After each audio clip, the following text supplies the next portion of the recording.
eina deilt út.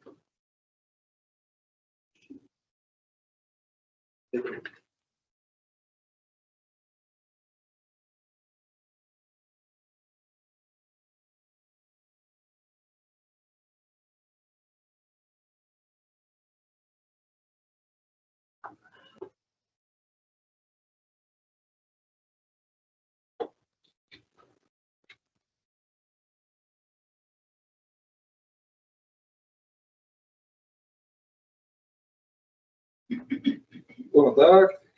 Í dag þriðjudagurinn 27. ágúst 2024. Fundur í bæjarstjórn Neskaupstaðar. Fundur bæjarstjórnar númer 1397. Ég bið bæjarfulltrúa velkomna til starfa í bæjarstjórn aftur á loknu sumarleyfi bæjarstjórnar.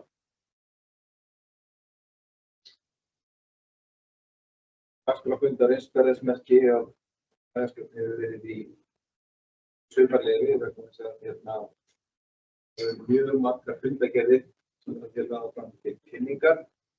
Hins vegar eru engin afgreiðslumál dagskrá bæjarstjórnar í dag. Við göngum til dagskrár og fyrsti liður á fundargerði bæjarráðs 2024 sem eru áfram til kynningar. Það eru 5 fundargerðir bæjarráðs sem eru áfram en bæjarráð hefur starfað í umboði bæjarstjórnar núna á sumarmánuðum. Fundirnir eru eftirtaldir. Fundargerðir bæjarráðs þarf að segja. Það er 4565 og 21. júní síðastliðnum, 4566 27. júní, 4567 9. júlí, 4568 25. júlí og 4569 síðastliðnum. Fundargerðir bæjarráðs. Einar Brandsson sem var orðið fyrir ekki.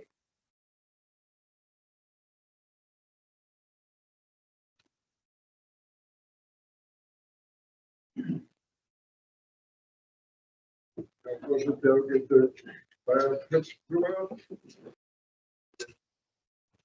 Forseta við koma til starfa í bæjarstjórn.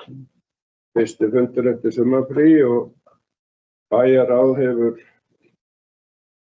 setið á störfum í sumar og fundar á tveggja vikna fresti og svo komið fram þá eru hér 5 fundir sem 5 fundargerðir sem liggja fyrir fundinum og ég ætla svona að stikla á stóru í þessu. Ég ætla ekki í alla liði, tek svona nokkra hverri fundargerð, sumir koma fyrir í fleiri en einni fundargerð og ég tek þetta svona í nokkurn veginn fund fyrir fund. Þannig að ég ætla að byrja á fundargerð 3565, það var fundur sem var 21. júní. Það byrja á því að nefna hér írska daga, 3. fundarliður og það eru fleiri fundarliðir sem innihalda umræðu og írska daga eða sem sagt ákveðnar óskir og sem koma inn til okkar. Ég held að við getum verið bara sátt við hvernig tiltókst núna. Eftir því sem ég best veit að þá var engin svona stór áföll sem að ég hef fengið fréttir af og við höfum ágætis veður. Við lögðum í aukið eftirlit með unglingum og börnum. Þannig að ég er að vona að sú ráðstöfun hafi verið til góðs og við skoðum svo núna í kjölfarið og metum hvernig til tókst og þá hvað við munum gera að ári. Liður 5 í þessari fundargerð, það ég ætla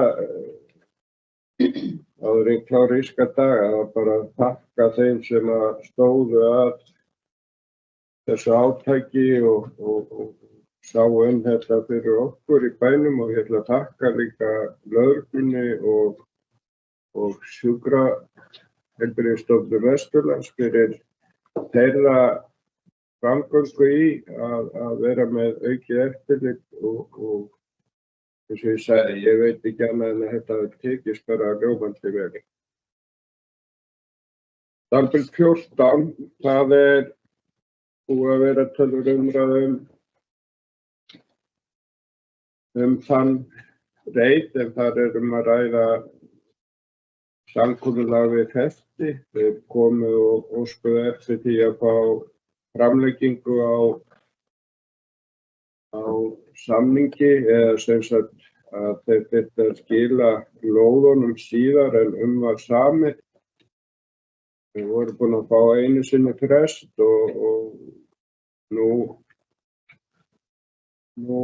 í rauninni gerðum við það að við til þess bæði líka að það ekki rof í starfseminni, þá komum við til móts við þá að því leytinu til að við leigjum þeim í rauninni þessar lóðir sem að þeir afhenda okkur og eignir. Við munum leigja þeim þar meðan á framkvæmdir stendur á þeirra nýja svæði og þetta hugsanlega tefur kannski eitthvað uppbygging á Dalbraut að reitnum en við teljum að það sé í þessu tilfelli þess virði aðeins að hliðra til það.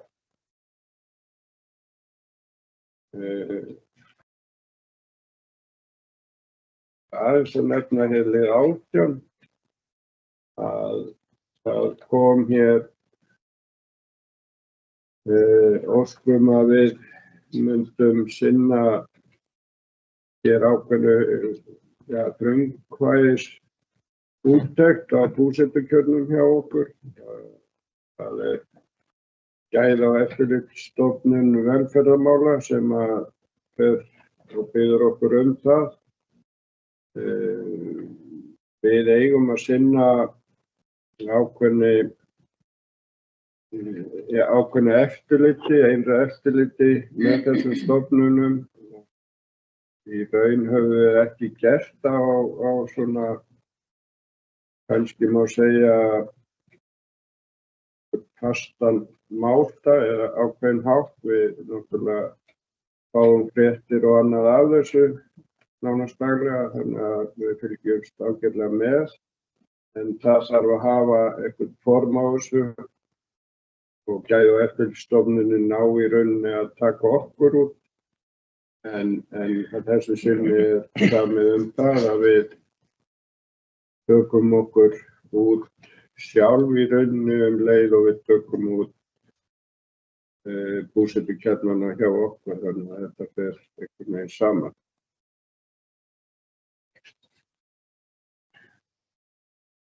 Það eru þarna allir í þessari fundargerð sem að koma svo aftur í seinni fundargerðum og ég tek það þar. Ég ætla að flytja mig núna yfir í fundargerð 3566. Þar ætla ég að byrja á lið númer 6 en við fengum heimsókn og kynningu á starfsemi Transition Labs og Rösk sjávarrannsóknarsetri. Fína heimsókn og fengum fína kynningu. Sjálfsögðu fast running pipe í tal og fengum við svona útskýringar frá þessari hlið. að hefði gerst það. Þetta var mikið efni í rauninni sem við vorum að kynna okkur og við náðum ekki kannski að fara yfir önnur mál með þeim sem að við erum og höfum skrifað undir samninga við þá. Þannig að það var meiningin að þeir kæmu aftur í ágúst en mér sýnist að það verði ekki fyrr en í september sem þeir koma og klára í rauninni að þetta samtal sem við byrjuðum að tala. Liður 11, þetta er mál sem við höfum mikið rætt. Ég les stöðuna þannig að við séum í sjálfu sér ekki með neitt stóra málefnanlegan ágreining í þessu máli. Ég held að við séum sammála að við þurfum einhvern veginn að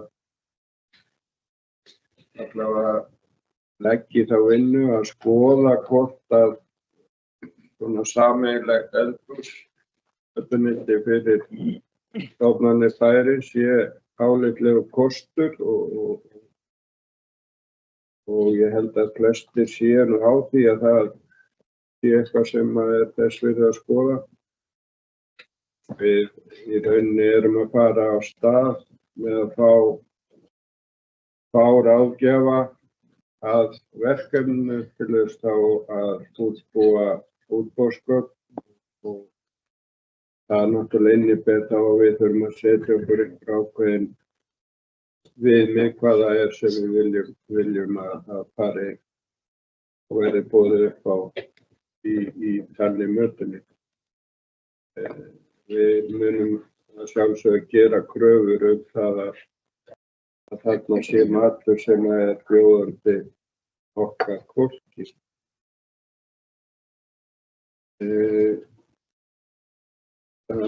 Hoppum svo yfir í lið 16. Það er skipulagsrammi Smiðjuvalla. Við erum búin að klára hann og samþykkja og erum í rauninni komin á stað, held ég geti alveg sagt. Ég var að reyna að hugsa þessi samningur sem við gerðum, hvort að hann hefði verið á trúnaðarfundi eða ekki, en þetta ferli er komið á stað og við erum búin að setja rammann. Nú getur í rauninni svo bygging sem að við höfum séð fyrir okkur á svæðinu, hún getur farið á stað og það eru miklar væntingar hjá mér allavega það að þarna takist vel til. Það sem að þú er að semja er virkilega glæsileg bygging sem að við höfum rísa innan nokkur ára og á nokkur ára bili, þannig að þetta er mikið og stórt verkefni. Þá hoppa ég hérna yfir í 35, 67. Ég gat ekki á því að sem að hefur komið fram áður að við erum að stækka töluvert við okkur og hratt í leikskóla málum. Við erum að fjölga leikskólaplássum held ég höfum gert núna á síðustu árum, alveg ótrúlega mikið miðað við það sem að á undanförnum árum þar á undan og þetta tekur aðeins í og við vitum að því að við erum að reisa svokallaðar lausar stofur fyrir deildir á Teigasvelli og það er bara að reisa þar, þannig að við sjáum breytingu í rauninni á hverjum deginum sem líður núna og vonandi ganga þær framkvæmdir fljótt, en þetta kostar náttúrulega það að við erum að fjölga starfsfólki og það kostar náttúrulega peninga og Og þarna erum við í rauninni að bæta því við sem sagt þeirri áætlun að aukningin þarna sem við erum að samþykkja 20 milljónir. Það nokkur stöðugildi fram að áramótum og svo að sjálfsögðu mun þetta koma svo inn í fjárhagsáætlunargerðina fyrir næsta ár. Þessi mikla aukning.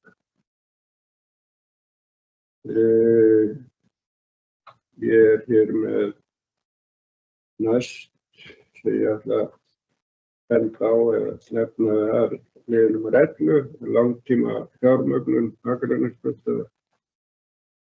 Við ákveðum það fyrir 2 árum síðan, 2-3 árum síðan að þá fórum við í þá vegferð að í staðinn fyrir að taka lán í því umhverfi sem var þá var ákveðið að fara í svokallaða lánalínu. Við erum búin að nýta hana í rauninni í dag og við höfðum væntingar það að vextir myndu lækka eftir sem árið liðu en það ekki eins hratt eins og við höfðum væntingar þannig að við þurfum núna að ákveða það að taka langtíma lán til þess að gera upp þessar skammtíma skuldir sem hafa skapast með þessari lánalínu.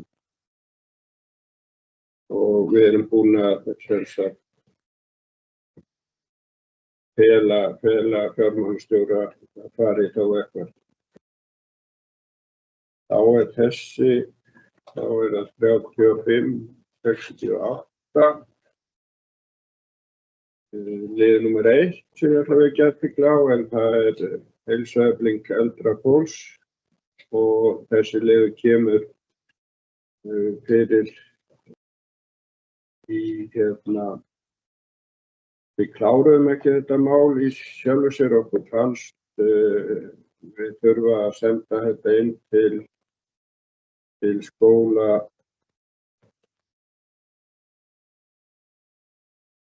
ef maður rétt. Þau hafa fjallað þetta, það kemur fram í ef ég man ekki, það kemur hér fram í síðari fundargerð hér skóla frí, en það sjálfsögðu var alveg samstaða það á þessu fundi að þetta verkefni færi í gang og ég veit ekki betur en það sé komið bara af stað. Og við vinnum þetta í samvinnu við IA. IA mun leiða þetta verkefni og sjáum þjálfara og annað og vonandi með tíma mun þessi vegferð skila okkur því að við fáum heilbrigðari eldra fólk og ánægja fyrir að aukist með okkur. Við vorum hér 8 og 9, það í rauninni, við erum að selja þarna gamlar íbúðir sem við eigum sem eru farin að þarfnast töluvert mikils viðhalds og það var ákveðið að selja þær og þarna í rauninni raungerist það bara. Í staðinn höfum við keypt íbúðir þá nýjar og koma þá einhverju leyti í staðinn móti þessum sölum. Heldur séum ekki svo stóra breytingar, maður man aldrei nákvæmlega hvað við eigum margar íbúðir en við erum ekkert að breyta því stórkostlega með þessu.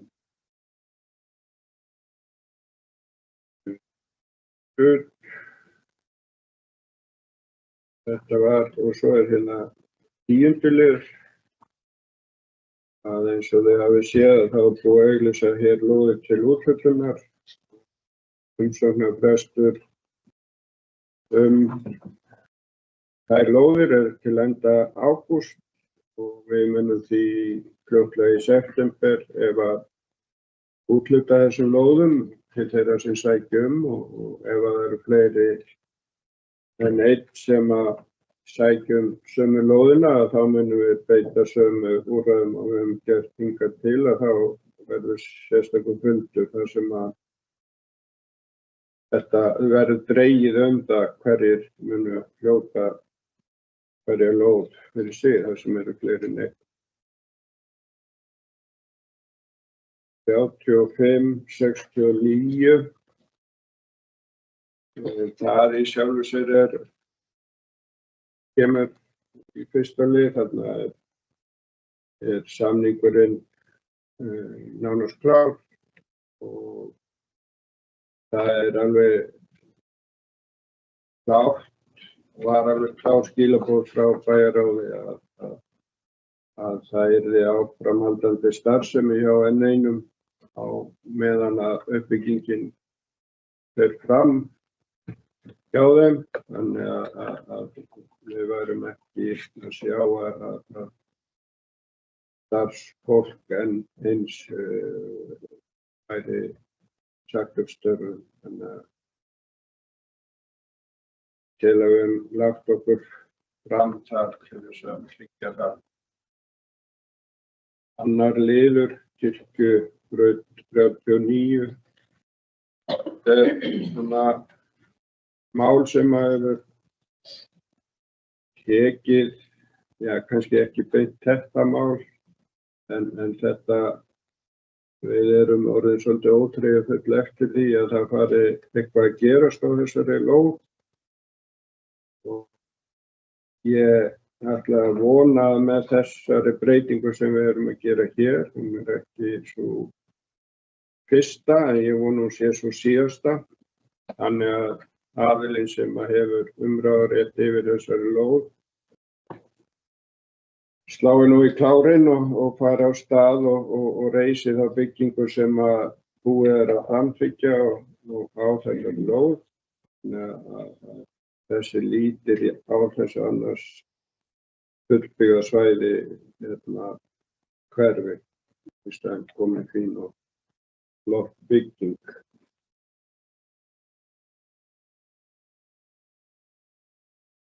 Við athygli líka á að við gerðum samþykktan samning við lóðarhafa á Tjarnaskógum 4.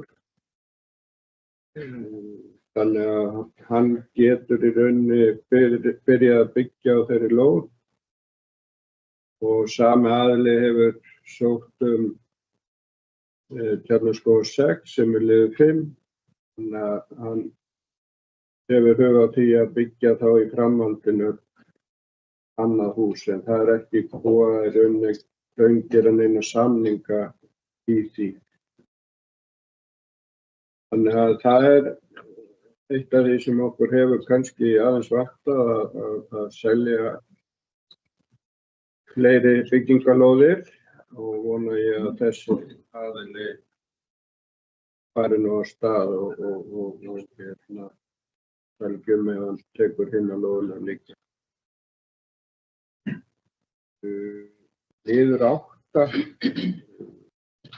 Við höfum verið að reyna að fá sem sagt Brim óskaði eftir því að koma inn á fund hjá bæjarráði og við hefum svona verið að finna tíma sem hentaði öllum og hann kom þarna 15. ágúst og fengum heimsókn frá Brim góða og þar sem þeir óska í rauninni eftir því að við saman stofnum starfshóp þá uppbyggingu sem að fyrirhuguð á breiðinni og í rauninni fyrsti fasin af því yrði þá að gera ákveðinn samning uppbygginguna og það í rauninni verkefni þess hóps sem að við erum að koma saman og það verið að semja erindisbréf fyrir hann og ég hef væntingar að við náum því inn á fund bæjarráðs því að á 5. því að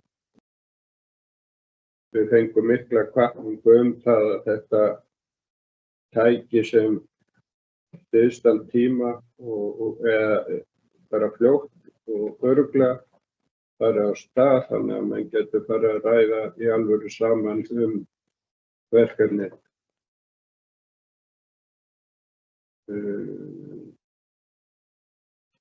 Já, svo hér náttúrulega stórt atriði, það hér 10 við okkur að kynnt 6 mánaða uppgjör af samstæðunni og alhlutunum og það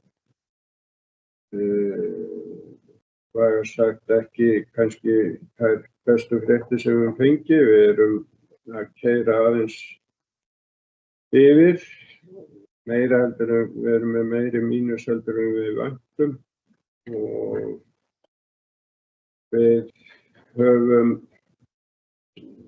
farið þess á leit við stjórnendur að við skoðum hvernig við getum í rauninni þá hægt á þeirri útgjaldaaukningu sem að hefur verið umfram í rauninni tekjur. Aukning á tekjurnar hafa vísu aukist með það sem við höfðum væntingar en útgjöldin í rauninni að vaxa meira. Þannig að við ætlum að skoða þetta en á sama tíma erum við að fara inn í fjárhagsáætlunargerðina fyrir 2025 og það alveg óhætt að segja það hér að það verður ekki auðvelt verkefni.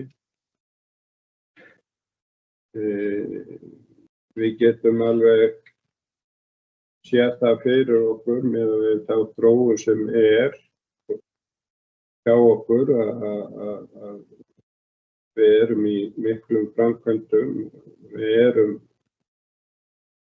í stórum framkvæmdum sem við vorum búin að áætla og fengum svo líka kannski inn í það ferli önnur stór verkefni sem við vil meina við höfum staðið okkur vel í að framkvæma þar og engin bilbugur á okkur að klára þau verkefni en það gæti hugsanlega kosta það að við þurfum að huga að því hvaða verkefni sem við þó ætluðum að fara á stað með þurfum við kannski að ýta aðeins á undan okkur. En þessi vinna að fara á stað og ég hef góðar væntingar að við með starfsfólki kaupstaðarins finnum góða lendingu í því og inn í þetta fléttast líka þá eins og kom hér fram fyrr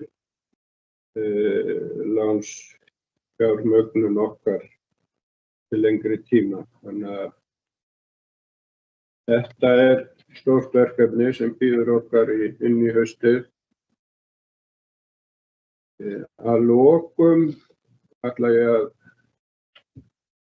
var svona báðum áttum það hvort að ég ætla að fara að nefna það. Ég búin að halda held ég nokkra tölur það hér. Það liður 13 frjálsar skólamáltíðir. Við höfum mismunandi skoðanir á þessu fyrirbrigði sem við vorum neydd til að fara út í. En skorumst að sjálfsögðu ekki undan. En við verðum og ég veit að skóla- og frístundaráð mun sjá til þess að þetta fari þannig fram að við getum alveg fylgst með hvernig þetta þróast. Með því að það verður skráð, það verður allir að skrá sig í mat. Það algjört skilyrði og svo fylgist með því hvort að það verði aukning og við munum fylgjast vel með því hvernig nýtingin verður svo í mötuneytunum, hverjir það eru sem hversu margir nýta sér það sem sagt á móti skráðum í mat. Þannig að ég hef ákveðnar áhyggjur af því að þarna verði einhver flækja, en ok, við munum sjá hvernig þetta þróast, kannski verður þetta bara allt í lagi og menn hafa talað mikið um matarsóun. Ég hef rætt við sveitarstjórnarmenn sem eru í þeim sveitarfélögum sem hafa verið með frían skólamat. Ég verð að viðurkenna það var sennilega fulltrúi þess flokks sem ákvað að það yrði frír skólamáltíðir í skólanum. Hann fullyrti að það væri engin aukning á matarsóun. En svo hafði ég tök á því að tala við starfsfólk viðkomandi sveitarfélags í skólanum og þar var allt annað tónn hjá þeim að það hefði umtalsverð aukning í matarsóun. Við skulum bara sjá hvernig það þróast hjá okkur og við skulum ekkert vera féleitt eða neitt í því. En ég held að ég láti þetta duga í bili. Það getur vel verið að ég gleymi einhverju sem að einhverjum finnst mikil virði að ræða og þá bara fáum við þá umræðu á stað ef að svo er. Ég er tilbúin ef það er eitthvað hér sem að einhver vill á nánari yfirferð á og ef ég mögulega get þá mun ég fara í það en staðar numið í bili. Takk fyrir.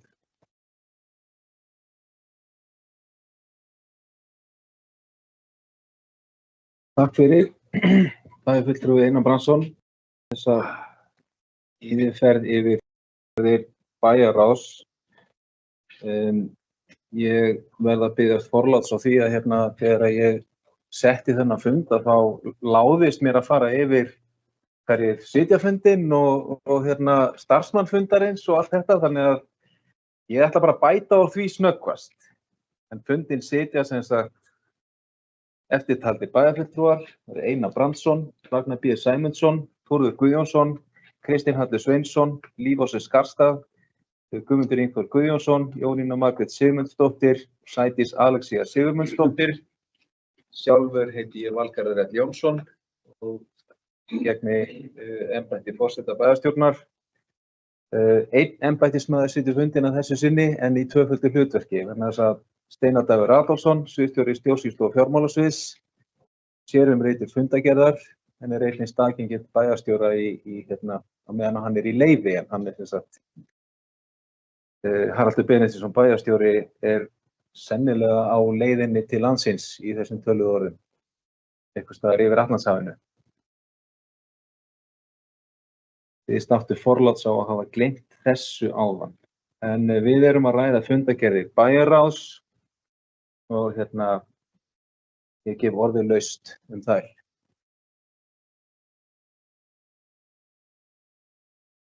Það er bæjarfulltrúi Kristinn Halli Sveinsson sem fær orðið, gjörðu svo vel.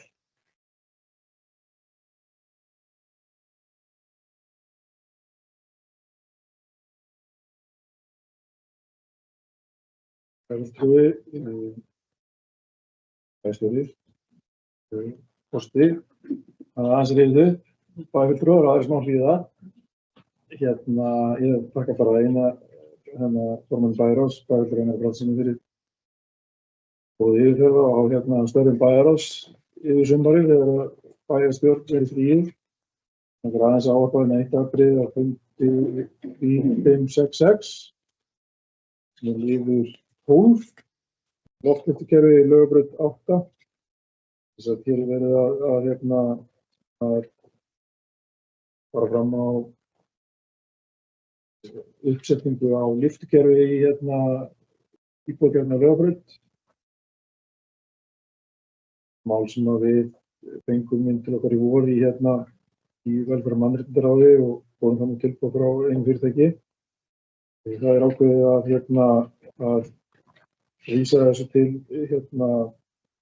skipulags- og umhverfisráðs og það er mál í stað núna og leita tilboða sem mér finnst bara alveg fínt. En ég ætla bara að hvetja fólk til þess að þegar að tilboðin verða skoðuð, það verði athuga hvernig að vinna með tækjum. Vegna þess að þetta er tæki sem eiga auðvitað vinnu og það er munur á. Þannig að ráðfæra sig þá við aðila sem eru óháðir fyrirtækjunum og líka sjúkraþjálfara eða iðjuþjálfara eða einhverja sem að þekkja til tækjanna áður en að kannski lægsta tilboðið tekið, skiljið. Starfsfólkið sitja ekki uppi með lægsta tilboð en hugsanlega versta tæki. Þetta er eina sem ég ætla að minnast á hérna. Ég veit þetta er í fleiri fundargerðum, ég ákvað að koma hér upp og því hér er náttúrulega flest mál sem hafa verið afgreidd hafa verið til umfjöllunar í öðrum fundargerðum hvað sem er. Það er okkur bara að byrja hér. Takk fyrir.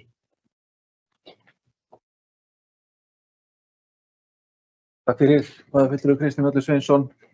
Fleiri sem óska eftir að ræða fundargerð bæjarráðs. Það er fulltrúi Sædís Alexía Sigurmundsdóttir. Gjörðu svo vel.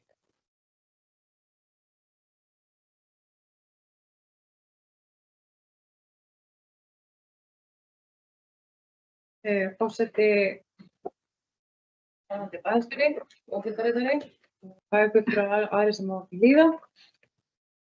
Ég vil kannski bara byrja á því að koma upp undir því sem að bæjarfulltrúi Kristinn Hallur var að ræða varðandi loftlyftukerfi og Laugabraut 8. Skipulags- og umhverfisráð tók málið fyrir núna 24. júní, þar sem að við í raun og veru tókum vel undir bókun velferðarráðs og vísum erindinni inn í bæjarráð til ágústu. Þar sem að þetta er ekki innan áætlunar hjá okkur, þannig að það þarf að taka ákvörðun framhaldi í bæjarráði með auðvitað og fjármagni í þetta verkefni. Við skiljum mikilvægi þess í ráðinu, tókum undir það og eins og við skildum líka þá liggja fyrir tilboð í kaupinu ársum. Það búið að leita að einhverju tveggja tilboða í þetta. Þannig að þetta er stattur bæjarráð, þannig að ég vísa þess nú bara til formann bæjarráðs sér nú ef þetta er ekki komið alla leið. En við erum að fjalla fundargerð bæjarráðs og mér langar að koma þessu upp undir nokkrum atriðum. Ég byrja á fyrstu fundargerðinni 3565 og vil einnig taka undir orð Einars, formann bæjarráðs, bæjarfulltrúa Einar Brandssonar, formann bæjarráðs varðandi írska daga, fundarleiktir ég veit að það kemur nú fyrir í öðrum fundargerðum einnig en ég finnst okkur bara hafa tekist afar vel til. Markmiðið sem var lagt upp með í byrjun að vera með fjölskylduvæna hátíð finnst mér bara á mjög góðri leið. Við höfum samt ekki missa dampinn, heldur er líka alveg mikilvægt að við séum kannski að taka rýni eftir þessa bæjarhátíð núna og hvað þurfum að gera enn betur. En engu að síður þá hjálpaði veðrið gríðarlega mikið til, hátíðin einstaklega vel skipulögð og ber að þakka fyrir það til allra sem komið með einum öðrum hætti af því að halda svona vel utan þetta. Kannski líka við byrjum vel í þakkan og formanni bæjarráðs fyrir að góða yfirferð á því sem hefur verið í gangi í sumar og það verið mikið málefnin inn í bæjarráði og margir og langir fundir. Eitt sem ég tók líka eftir í fundargerð 3565, það er fundarlegur númer 9, varðandi græna iðngarða. Þessi ábending til bara formanns skipulags- og umhverfisráðs, það var alveg áhugavert að við myndum fá þessa kynningu sömuleiðis bara inn í ráði hjá okkur. Það sem þarna að vera að fjalla stöðu verkefnisins á grænum einhverjum í Flóahverfi. Ég man allan ekki til þess að við fengið þetta inn til okkar allan ekki nýlega, þannig að það væri áhugavert að við myndum taka þetta upp, en þú leiðir til mig ef við erum búin að taka þetta fyrir. Annað mál sem ég langar að taka fyrir er mál númer 13 sem varðar öryggismyndavélar á stofnanir Akraneskaupstaðar. Fengum þarna beiðni inn fyrir ekkert svo lengur síðan þar sem að var verið að ræða uppsetningu og öryggismyndavélum í kringum íþróttahúsið og Brekkubæjarskóla, Vesturgötu, og ég tel að það sé mjög mikilvægt að við hugsum þetta samt í svona stóru samhengi, að þegar við erum að fara í stóru verkefni eða bara enga stíð að við tökum þetta eins upp í víðara samhengi þar sem við þurfum að vera með strangar eftir í kringum bara skólastofnanir hjá okkur. Þarna til dæmis þessu tilfelli hafi verið mjög gott að þetta hafi verið tekið bara inn í stóru framkvæmdina sem við erum í á þessu svæði, þar sem að þetta kannski bara brot af þeim kostnaði og kemur þetta þær inn í staðan fyrir að vera þá í þessum auka fjárútlátum hverju sinni. Þannig að þetta sé eitthvað sem við getum alveg tekið til okkar og skoða í stóru samhenginu þegar við förum í svona stóru verkefni. Fundagerð 3566, dagskrárliður 6 það sem að Transition Labs og frá Röst sjávar rannsóknarsetri komið þarna inn til ykkar á fund og voru þarna með kynningu. Eins og ég lesi bókum Bæjarás, þá gert ráð fyrir að koma aftur inn á fund núna í ágústmánuði. Ég tel að þarna sé líka tækifæri að taka slíka kynningu í víðara samhengi þar sem að fleiri bæjarklúbbar hafa kannski kost á að taka þátt og hlusta á þessu kynningu. Það eru þessi mikil hagsmunir í húfi fyrir okkar sveitarfélag, þannig að það var alveg áhugavert ef það er hægt. Svo langar mig að fara í fundagerð 569, fundarlið 10, sem árshlutauppgjörið. Ég hef aðeins kynnt mér þau gögn sem að lágu fyrir fundinn. Aðeins lesið yfir kynningu sem að fjármálastjóri var með hann fyrir Bæjarráðið. Og maður sé svona ákveðna mynd af þeirri stöðu sem uppi. Við erum að sjá þarna hækkandi útgjöld, kannski sérstaklega á þjónustukaupum hjá okkur. Fékk ekki betur séð en að þarna sé 30% vöxtur mögulega í gangi. Launaáætlunin nú sirka á pari ef ég las rétt úr gögnum sem lágu þarna fyrir, en það kom alveg skýrt fram í minnisblaði fjármálastjóra. Og ég held að við vitum þá öll að það ákall að bregðast við útgjalda aukningu hjá okkur. Það sem ég kannski spyr og beinir það mínu spurningum sérstaklega til formann Bæjarráðs hvað eru þið að gera eins og staðan í dag? Ég tel þörf á því að við bæjarfulltrúar sem erum hér kjörin til þess að gegna þessum hlutverki séum öll upplýst hver alvarlega staðan hjá okkur þegar kemur að fjárhagsrekstri Agneskaupstaðar. Og ég sé ekki annað en að þarna við komin á ákveðinn stað þar sem að kallar á inngrip og bara neyðar viðbrögð okkar hálfu.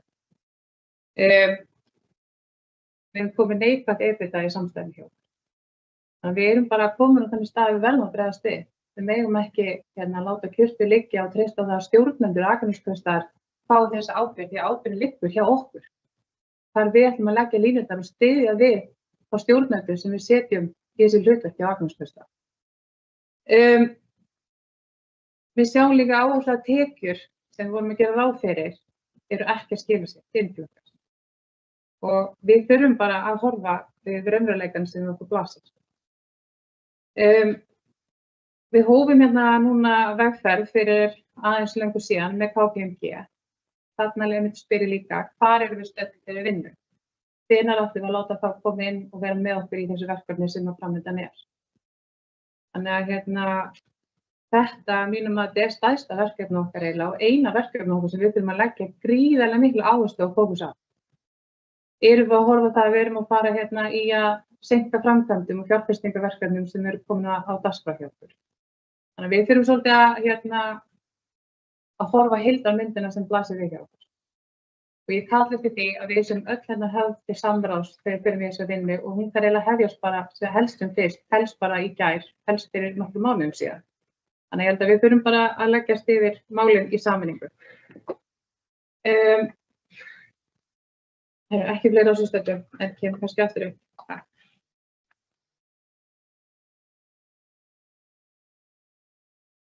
Fyrir sætis Alexía og orðið laust á nýju. Í Bæjarás. Það fulltrúi Ragnar B. Sæmundsson. Gjörðu svo vel.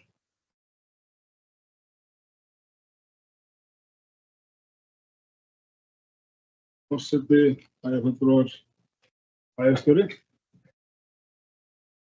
Við ræðum hér fundargerð bæjarráðs og fara vel yfir hérna marga liði. Það er svo sem ekkert að labba í gegnum þetta allt. Þar.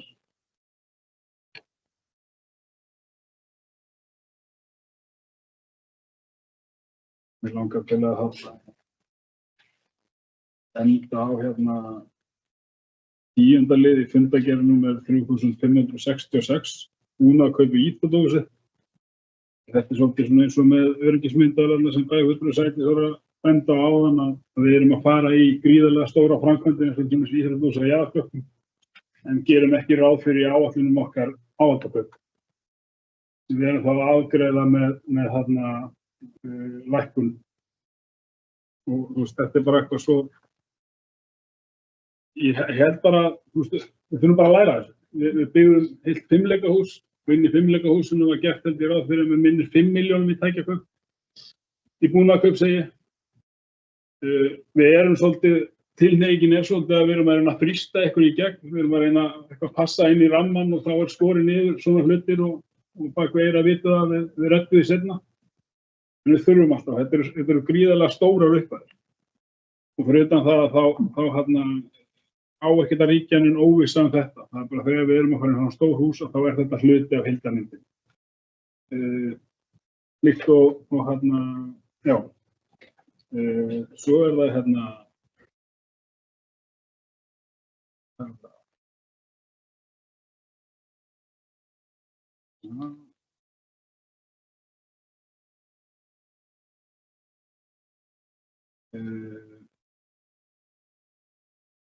Svo er það fundargerð númer 3567. Það er langtímafjármögnun. Bæjarfulltrúi Einar Brandsson kom inn á þetta áðan. Það eru, eins og allir vita, það eru bara erfiðir tímar á lánamörkuðum.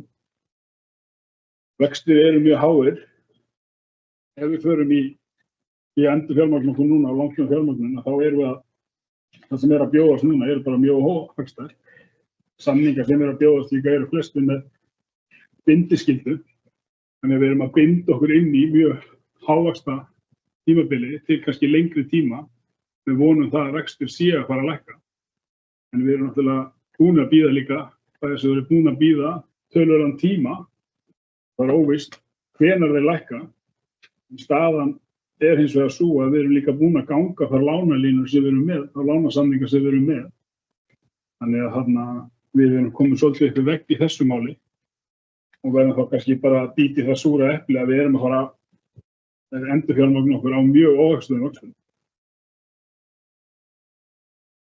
Svo er það fundargerð númer 3569, mál númer 1, Haustúsatorg, bensinstöð N1, endurskoðunar samning sem festi. Bæjarfulltrúi Einar Brandsson fór bara ágætlega yfir það áðan. Við langar líka aðeins að koma inn á þetta mál. Við langar bara fyrstulega að fagna að við höfum náð þessu samning. N1, eins og við vitum, vorum búin að segja upp starfsmönnum. Þessi samningur gerir ráð fyrir að þeir eiga að skila okkur húsnæðum núna í desember. Samningur húsnæði sem er þarna, þá bensinstöðina, þjóðbraut 11, þjóðbraut 13 og Dalbrautina, Stekkjavíkurstræti.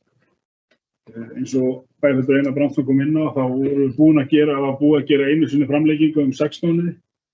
Núna erum við hins vegar að gera leigusamning við Festi til 2 ára.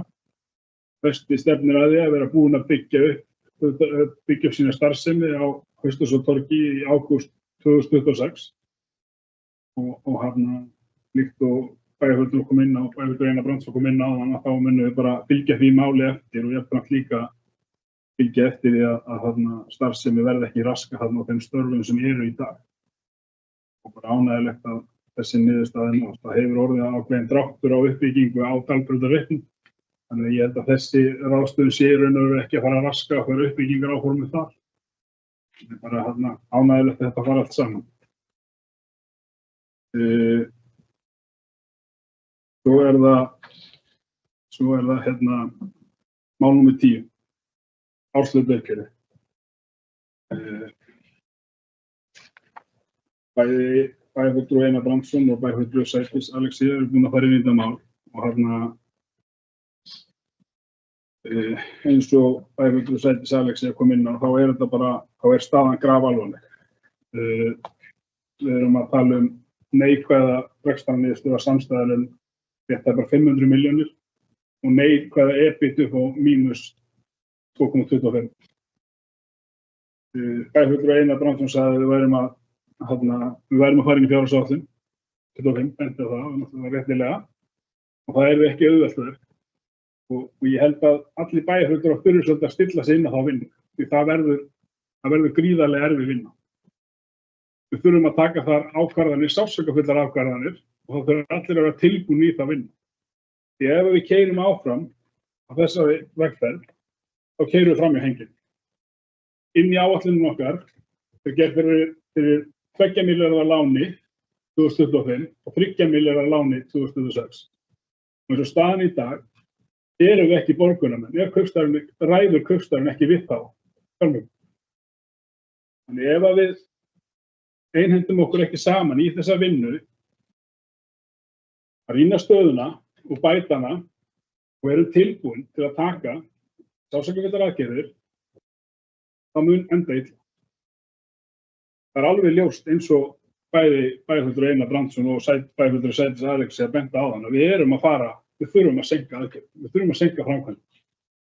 Við þurfum að seinka framkvæmdum og öðrum þurfum við að ýta jafnvel bara yfir á næsta kjörtímabil og næsta bæjarstjórn tekur það ákvörðun um það. Við þurfum líka einhvers staðar að skerða þjónustu. Bæjarfulltrúi Einar Brandsson benti á að tekjurnar okkar hafa verið að vaxa. Það er rétt og það er ánægjulegt. En þær hafa bara ekki verið að vaxa í nokkrum takti með gríðarlega vöxti á gjaldanum. Eins og bæjarfulltrúi Sædís Alexía kom inn á, þá er þetta að fara að slaga 30% vöxt. Það er eitthvað sem bæjarfélagið stendur ekki undir. Ekki þetta bæjarfélagið í annað.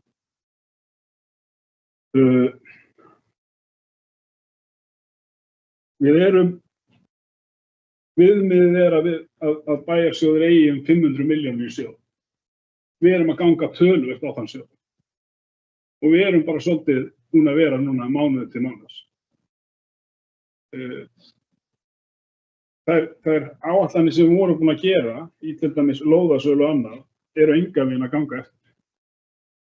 Við erum ekki einu sinni komið inn með 50%. Við erum komið sirka 50% af þeim tekjum sem við gerðum ráð fyrir árinu. Og við erum að sigla inn í september. Þannig að staðan er mjög slæm.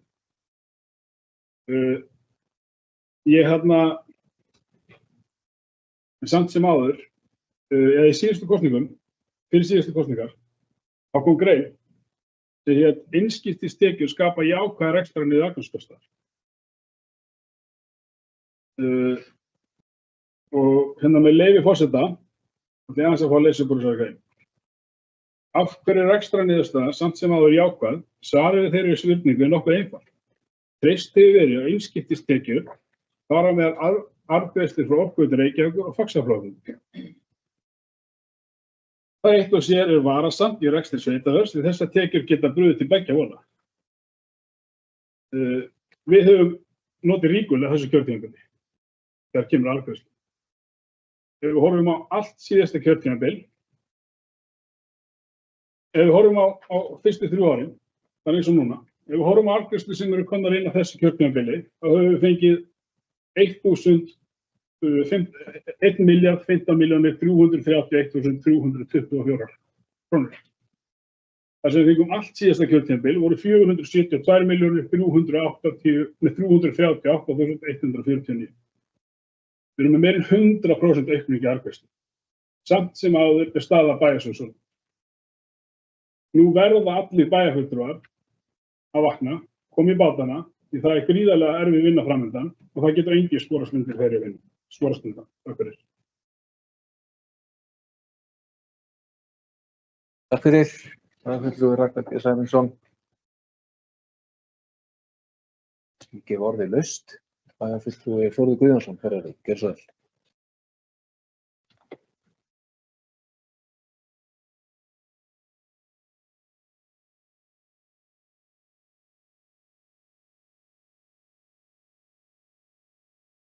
Forseti, bæjarfulltrúar og bæjarstjóri í Íhlöpum.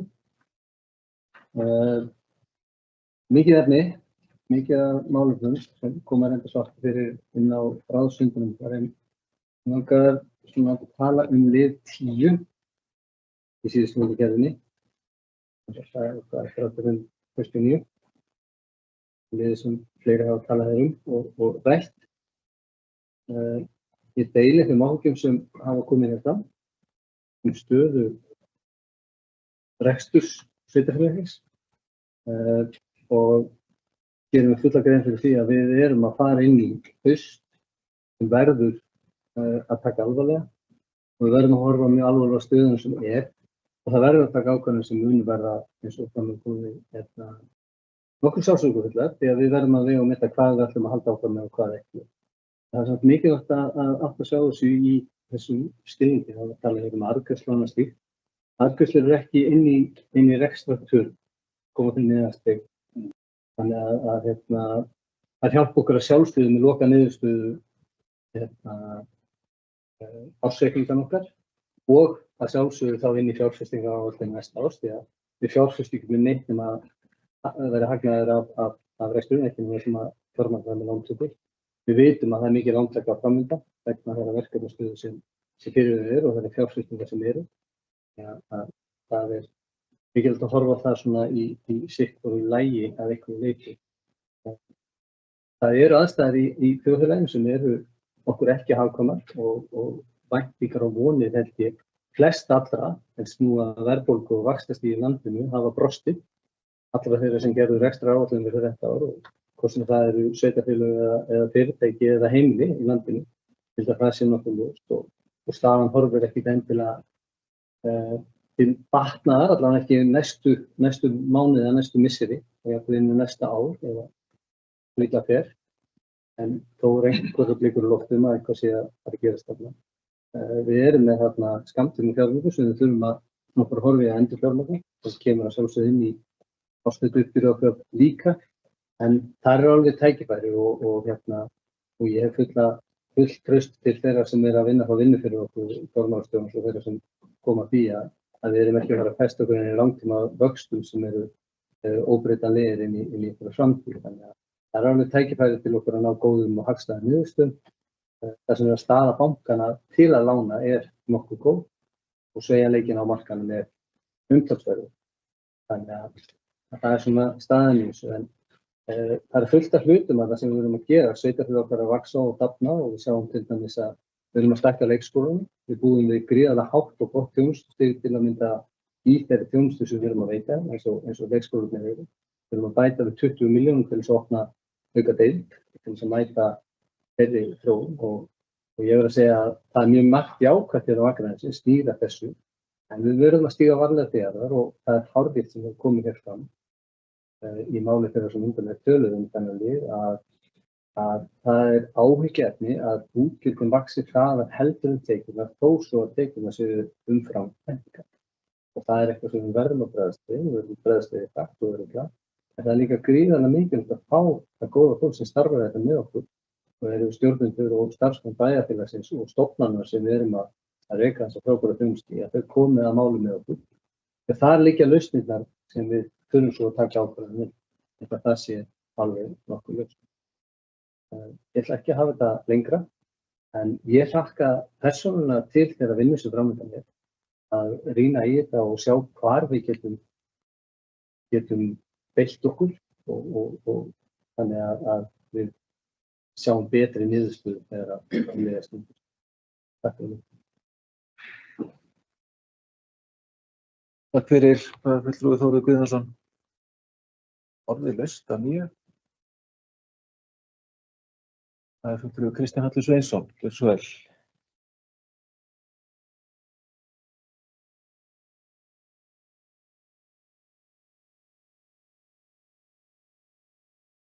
Þetta er bara fyrir bæðistöðu. Ég ætla bara að byrja að koma og þakka fyrir að vera leiðréttur á og máli sér ekki hjá skipulegur umhverfisstofnunar, þetta er hjá bæjarráði. Ég fyrst afsökunar á að hafa blandað ekki segja vitlausu ráði, en það er ungur ráði. Við og en sem sagt, gríningin mín hún stendur þá bara til bæjarráðs varðandi það að fá þá leiðsögn í hvernig svona þessi kerfi virka ergonomist fyrir þá sem starfa við. Varðandi lið 10 í síðustu fundargerð, það svona staða kaupstaðarins eftir umfjöllunar. Vil ég bara taka undir þær brýningar sem hér ákveðin fram og við náttúrulega skorumst ekki undan því að taka þátt í vinnu við að finna lausnir og rýna málin. Varðandi stöðu kaupstaðarins, það er blikur á lofti og staðan ekki góð samkvæmt þessu uppgjöri. Við þurfum að skoða hvernig peningum er varið og eru þeir hlutir sem eru undir liðnum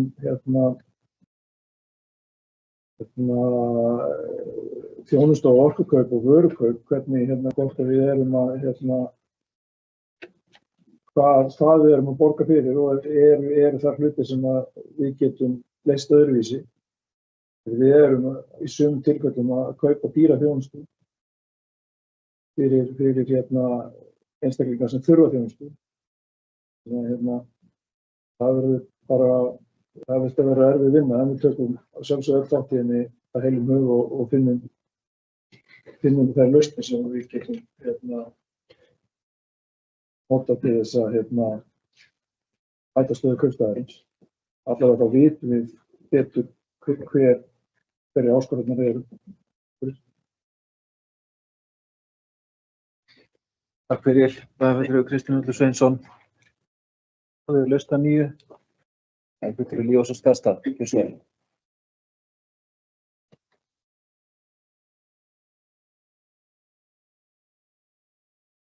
Forseti, bæjarfulltrúar, bæjarstjóri í Fossvollum, það sem á okkur hérna. Ég ætla að koma hér upp undir fundargerð bæjarráðs nr. 3565 og byrja á liðnum 3, varðandi írska daga. Við fórum, eins og margir vita, fórum í þá vinnu núna í vetur að stofna starfshópum írska daga. Það sem undirritað var formaður þess starfshóps. Fórum í mjög mikla og góða vinnu hvernig við vildum sjá fjölskylduhátíðina írska daga og hvernig við vildum bæta hátíðina frá því sem hefur verið áður. Og að mínu mati tókst bara vel til. Hátíðin í ár var okkur til sóma og bara tókst bara vel til. Og svona kannski ýmislegt sem þyrfti að laga en bara ekkert stórmál og bara á heildina litið bara mjög flott og bara hrósa öllum sem að unnu að þessari hátíð, bara vel gert. Svo ætla ég undir fundargerð nr. 3567 lið 12 varðandi 3567. Nei. Nú er eitthvað að gera eitthvað veitt. Þetta bóttir bara hann.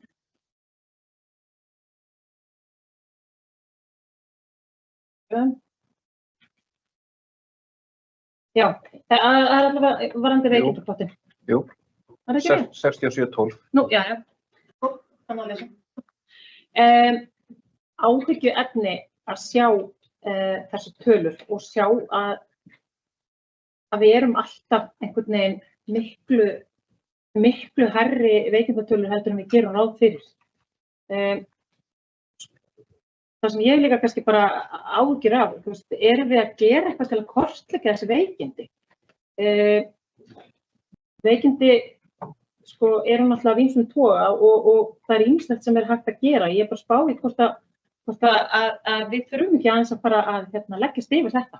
Og hvað er verið að gera í þessum málum? Hvernig erum við að hugsa starfsfólki okkar? Nú vitum við það að starfsfólk bæjarins hefur búið við og unnið við mjög erfiðar aðstæður síðastliðin ár og bara má hrósa alveg gigantist mikið fyrir það hvað hafa unnið og hvernig hafa unnið undir þessum erfiðu aðstæðum sem eru í boði að hafa verið hér á mörgum af okkar stofnunum. Og ég bara tek hatt minn ofan fyrir þeim að vinna undir þessum kringumstæðum alla daga. gera sitt allra besta í mjög erfiðum aðstæðum. Það sem ég hef áhyggjur af erum við að fara að missa þetta fólk? Erum við, loksins þegar við komumst á lygnan sjó og erum komið með fín og flott húsnæði og flottar stofnanir, stöndum við þá uppi með ekkert starfsfólk, út af því að það eru bara allir farnir í reykingaleyfi. Þannig ég hef bara áhyggjur, mjög miklar áhyggjur af starfsfólkinu okkar og þessum langtíma veikindum og myndi telja mjög brýnt að það yrði farið yfir þessi mál á bænum, farið í að kortleggja hvaða aðgerðir við höfum til þess að kortleggja hvað þetta og hvernig getum við lagt okkur að mörkum til þess að okkur starfsfólki líði betur og þurfum við kannski að leggjast í þessi veikindi. Svo það fundargerð 3569, liður 6. Ég ætla að deila hérna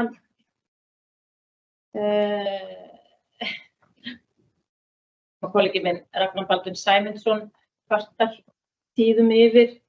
Það eru lýsandi fundargerðir en þegar ég les þessa fundargerð hér var ég engu nær, bara algjörlega engu nær.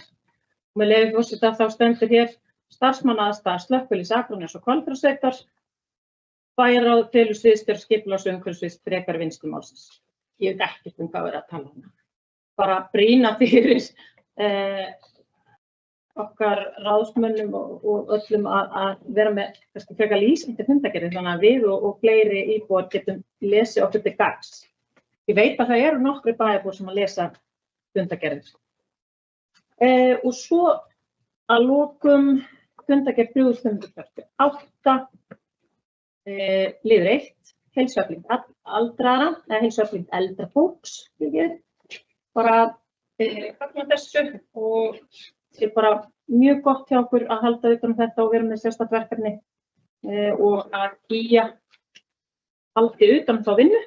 Þeir eru með þekkinguna og að gera að fá fagmenn í þetta verk og við bara vonast til þess að við stóraukum heilsueflingu eldra fólks á Akranesi.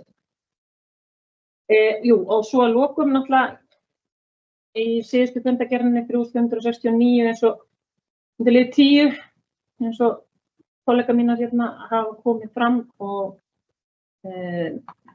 verið að lýsa yfir áhyggjum sínum að ég tek undir allar þessar áhyggjur. Það er svo sem ekkert við það að bæta sem hér hefur verið sagt.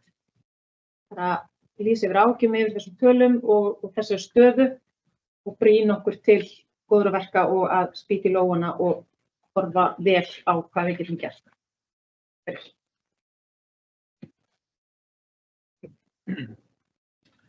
Takk fyrir bæjarfulltrúi Lífs og Skarðsdal og næst á mælendaskrá bæjarfulltrúi Jóna Margrét Sigmundsdóttir. Gjörðu svo vel.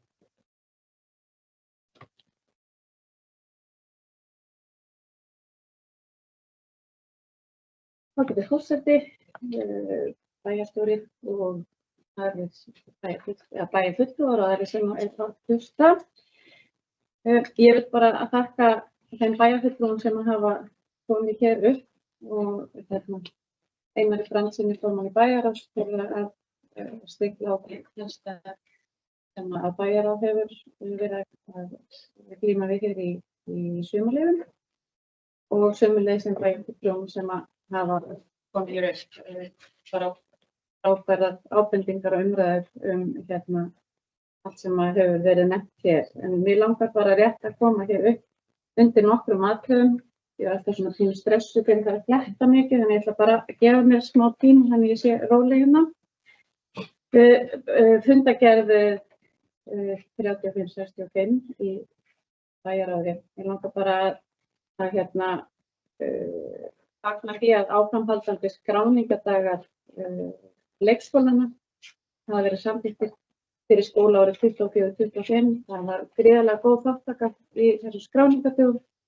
Það var tæplega 70% nýting á þessu fyrirkomulagi og sem er til að hefða auka fyrir starfsfólk og bara gott fyrir foreldra líka. Og ég vil taka undir hjá þeim bæjarfulltrúum sem hafa nefnt hér írska daga. Það er frábært að vera þáttakandi í þessum starfshópi. Bara frábært starfsfólk sem við höfum sem fór í góða greiningarvinnu og bjó til og afraksturinn var bara góð skýrsla sem var til þess að umfangi hátíðarinnar var breytt. Það er svona fært til og alls konar þannig að þetta yrði þessi fjölskyldahátíð sem var farið af stað með hér í byrjun fyrir mörgum árum síðan og bara mjög mikilvægt að bregðast við þeim þessari aukningu á áhættuhegðun ungmenna og mér fannst við bara leysa það mjög vel með starfsfólki þorpsins og svo aukningu á barnavernd og komið bara frábæru samstarfi við lögreglu og heilsugæslu. Það var ekki meira held ég í þessari fundargerð en þá langar mig að fara í fundargerð 3566. Bara þakka Sædísi fyrir ábendingarnar varðandi búnaðarkaupin og það þurfti náttúrulega að bregðast við búnaðarkaupin. Nei, það var kannski Ragnar B. Sæmundsson sem kom með ábendingu. Þakka það fyrir. Það er alltaf þetta að bregðast hratt við búnaðarkaupum vegna íþróttahússins og Vesturflötu en bara auðvitað eigum að læra af þessu í öllum þessum framkvæmdum sem við erum í að taka svona stóra pósta inn í allt og bara mjög gott. Í lið 11 framtíðarsýnum mötuneytið í grunnskólum að þetta er bara gamalt mál og nýtt og síendurtekið í ráðum og hér á fundum ákvað bara foreldrasamfélagsins stjórnenda í skólum að við séum að horfa af alvöru í vinnu við í þessum málum og bara það er til skýrsla frá í 2021 og starfshópur sem að mig minnir að bæjarfulltrúi Lífás og Skarðstorp átti sæti í. Bara frábær skýrsla og við erum ekki að byrja nútpunkti hvað þetta varðar en það var samþykkt á bæjarráði að það skoða þetta bróðum í kjölinn og til minnisblað frá sviðsstjóra skóla og frístundaráðs bara þá vinnu sem að framöndan er og fá einhverja ráðgjöf varðandi þetta og ég viss það að þetta kemur svo vel í vinnu sem að tengist bara fjárhag okkar hér. Ég er í fundargerð 3566 var það ekki. Ég ætla að fara þá bara hér í fundargerð 3567. Fjárhagsáætlun leikskóla. Það er náttúrulega við erum að fjölga plássum og mæta þeirri þörf það var búin til starfshópur svona framtíðarsýn í leikskólamálum og með leikskólastjórum og sem eru okkar sérfræðingar þarna og bara fagna því að tveggja deilda skólastofur séu að rísa nú bara í þessum tölu orðum við teiga sér og þannig að við erum að mæta þörfinni eins vel og við getum. Við erum með góða þjónustu. Ég tek líka undir það sem að Lífás og Skarðstorp talaði varðandi langtímaveikindi starfsmanna. Þetta er náttúrulega bara, þetta er umhugsunarefni og bara, þetta er, já, það er mér finnst það að þurfa að skoða þetta vel og vandlega. Heilsuefling eldra fólks, ég er komin í fundargerð 3568. Þetta er verkefni sem að ég held að sé bara mjög gott fyrir fjárhag bæjarins. Það er bara fjárfesta í heilsu eldra fólks, bara í ljósi lífsgæða og þá þjónustu sem að þetta fólk þarf í framtíðinni, þannig að bara ekki spurning með þetta og bara frábært að vera í samstarfi við IA með þetta og bara fagna þessu virkilega. Ég held að ég sé ekki gjaldfrjáls og skjól, já, við erum ekki búin að tala um það. Þannig að, en bara ég fundarliði 10 í síðustu fundargerð, það er bara það sem allir hafa talað og það verður bara að eins og ég segi, bara mjög krefjandi vinna sem framöndan þarna og ég held að eins og Sædís Alicia Sigurðardóttir kom inn á. Við þurfum að vanda til verka og allir að leggja bara árar, fara bara saman inn í þessa vinnu og svona horfa á það sem við erum að ætla sviðsstjórunum okkur og starfsfólki hér. Við bara þurfum að fara inn í þetta fullu þunga, skoða og greina og hvernig ættum við að hlutunum næstu ár. Takk fyrir.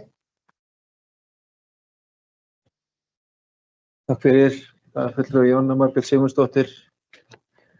Við ræðum fundargerð í bæjarráðs. Ég ætla að fá aðeins að leggja orð í belg nokkur mál sem hér hafa verið rædd. Ég vil þakka bæjarfulltrúum sem hér hafa komið upp og rætt þessar fundargerðir fyrir þessar góðu umræður sem að hér fer fram. Tæft á mörgum málum og margar góðar ábendingar komið fram í þessum umræðum. Ég vil byrja á að fara í mál 10 á fundi 3566 sem að eru búnaðarkaup í íþróttahúsunum og bara taka hjartanlega undir með bæjarfulltrúa Ragnari B. Sæmundssyni varðandi það að þegar að við förum af stað í fjárfestingar eins og það er að byggja fimleikahús, byggja íþróttahús og svo framvegis, að þá leggjum við bara meiri vinnu í það að sjá fyrir endan á öllu saman. Við vitum alveg að það mun þurfa að kaupa búnað inn í húsið. Og í rauninni sama hvað er að ræða, hvort að ræða skólahúsnæði eða hvað eina. Og höfum þetta hugfast þegar við förum við eða næstu bæjarstjórnir förum að undirbúa næstu verkefni í uppbyggingu, að það er meira heldur en bara kassin og þakið. Það er líka það sem á að vera inn í húsinu og í rauninni er grundvöllurinn af því starfi sem á að fara fram í viðkomandi húsnæði eða mannvirki. Og ég held að sé rétt hjá bæjarfulltrúa Ragnari Sæmundssyni að stundum erum við bara svolítið að plata okkur sjálf. Og það er ekki góður ávani að gera það. Einhvern veginn að ýta verkefnum og vör með því að segja okkur sjálfum það að þau kosti bara þetta, en í undirmeðvitundinni vitum við alveg að það á meira eftir að koma og það er einhvern veginn svona bara, já, reddum því þegar það er að kemur. Þetta er bara ekki gott, við eigum bara að vera með þetta allt upp á borðum alveg frá fyrsta degi. Svo langar mig að ræða aðeins 12. fundarlið á fundi 3567 sem er langtímaveikindi starfsmanna, veikindapottur, og taka undir áhyggjur þeirra sem hér hafa komið upp og rætt þennan fundarlið og í rauninni þetta mál. Þetta eru háar upphæðir sem að eru að fara til stofnana okkar til þess að dekka langtímaveikindi starfsmanna og margir veikindadaga starfsmanna sem að liggja þarna að baki. Það eru þetta áhyggjuefni númer 1, 2 og 3. Mér langar samt að benda á það að samanburður við önnur sveitarfélög til dæmis er oft mjög erfiður. Það er ekki öll sveitarfélög með sama kerfi og við að vera með svona veikindapott sem að stofnanirnar sækja í. Sums staðar er gert ráð fyrir þessu inn í launalið viðkomandi stofnana og kannski erfitt að einhvern veginn tína þetta út úr bókhaldinu eða reikningsniðurstöðum, hversu mikið er að fara í veikindaforföll. Og sama á í rauninni við núna hjá okkur. Það eru ekki allar stofnanir að sækja í veikindapotti núna. Sumar stofnanir áttu fyrir þessu á sínum eigin launaliðum, sækja ekki þannig að veikindadagarnir í heild sinni hjá starfsfólkinu okkar í raun og veru fleiri heldur en þessar tölum gefa til kynna. Það áhyggjuefni fyrir okkur líka. Og ég held að vangavelturnar hjá bæjarfulltrúa Lífhúsi Skarðstað eru bara mjög góðar og gildar varðandi það að við erum búin að vera í bara mjög erfiðum starfsaðstæðum í mjög langan tíma með fólkið okkar og það alveg áhyggjuefni hvort að það sé bara hreinlega eitthvað farið undan að láta. Þannig að við þurfum að hlúa að fólkinu okkar og ég veit að stjórnendur eru vakandi yfir því. Í fundargerð 3569 langar mig aðeins að ræða 13. lið til að byrja með, gjaldfrjálsar skólamáltíðir. Mér fannst kollegi minn í bæjarráði og formaður ráðsins Einar Brandsson taka svolítið djúpt í árinni þegar hann sagði að við hefum verið neydd til að taka þetta upp. Ég vil ekki segja það að við hefum verið neydd til þess, við vorum aðilar að samkomulagi. Þegar sveitarfélögin í landinu vorum aðilar að samkomulagi sem að fól þetta í sér og við samþykktum það hér í bæjarstjórn að fara í þessa vegferð. Það því sé haldið til haga. Áhyggjurnar varðandi það hvort að þetta hafi í för með sér matarsóun eru góðar og gildar. Og ég held að sé í raun og veru ágætt að við skulum hafa þær áhyggjur vegna þess að það tryggir það að við erum að fara að fylgjast með þessu. Það áfram notuð pöntunarkerfi mötuneytanna eins og var þegar heimilin þurftu að greiða per máltíð. Eini munurinn sá að gjaldskráin núna 0 krónur á máltíð. Þannig að áfram skráning og ég veit að foreldrar hafa fengið mjög nákvæmar upplýsingar og skýr skilaboð það að við þurfum öll að hjálpa við að sýna ábyrgð og passa upp á það að vera ekki að skrá skólabörn í mat sem þau ætla ekki að borða. Það bara verkefni. Ég hef líka smá áhyggjur af því að við förum síðan einhvern veginn af því að í umræðin einhvern veginn hafa sumir bara gefið sér að það muni verða matarsóun. Við þurfum samt að vera þolinmóð og við þurfum að gefa okkur tíma. Svona breytingar taka oft tíma og hlutirnir eiga það til að verða verri áður en þeir verða betri. Það getur vel verið að koma eitthvað skeið þar sem við verðum vör við matarsóun. Og við skulum þá hjálpast við að finna lausnir á því og koma okkur yfir það frekar heldur en að fara í eitthvað svona, ég sagði ykkur það. Gefum okkur bara tíma, við erum þolinmóð og þá ég viss það að til lengri tíma litið að þá verði þessi breyting til góðs. Þetta óumdeilanlega kjarabót fyrir heimili. Að skólabörn skuli fá gjaldfrjálsar skólamáltíðir og það fagnaðarefni í þessu númer 1, 2 og 3. Að lokum vil ég síðan nefna nokkur atriði varðandi 10. lið í fundi 3569 sem árshlutta uppgjör. 6 mánaða uppgjör yfirstandandi árs. Og eins og fram hefur komið að þá rekstrarniðurstaðan alls ekki ásættanleg. Við erum með hraðari vöxt útgjalda heldur en tekna. Það í mínum huga kjarni málsins. Að útgjöldin vaxa hraðar en tekjurnar. Og slík þróun getur aldrei endað með öðru en ósköp. Þannig að þær brýningar og þeir varnaðarorð sem hér hafa verið sögð úr ræðustól, ég bara tek hjartanlega undir þau. Við verðum að einhenda okkur í þetta verkefni, við verðum að velta við öllum steinum. Og mér langar bara að segja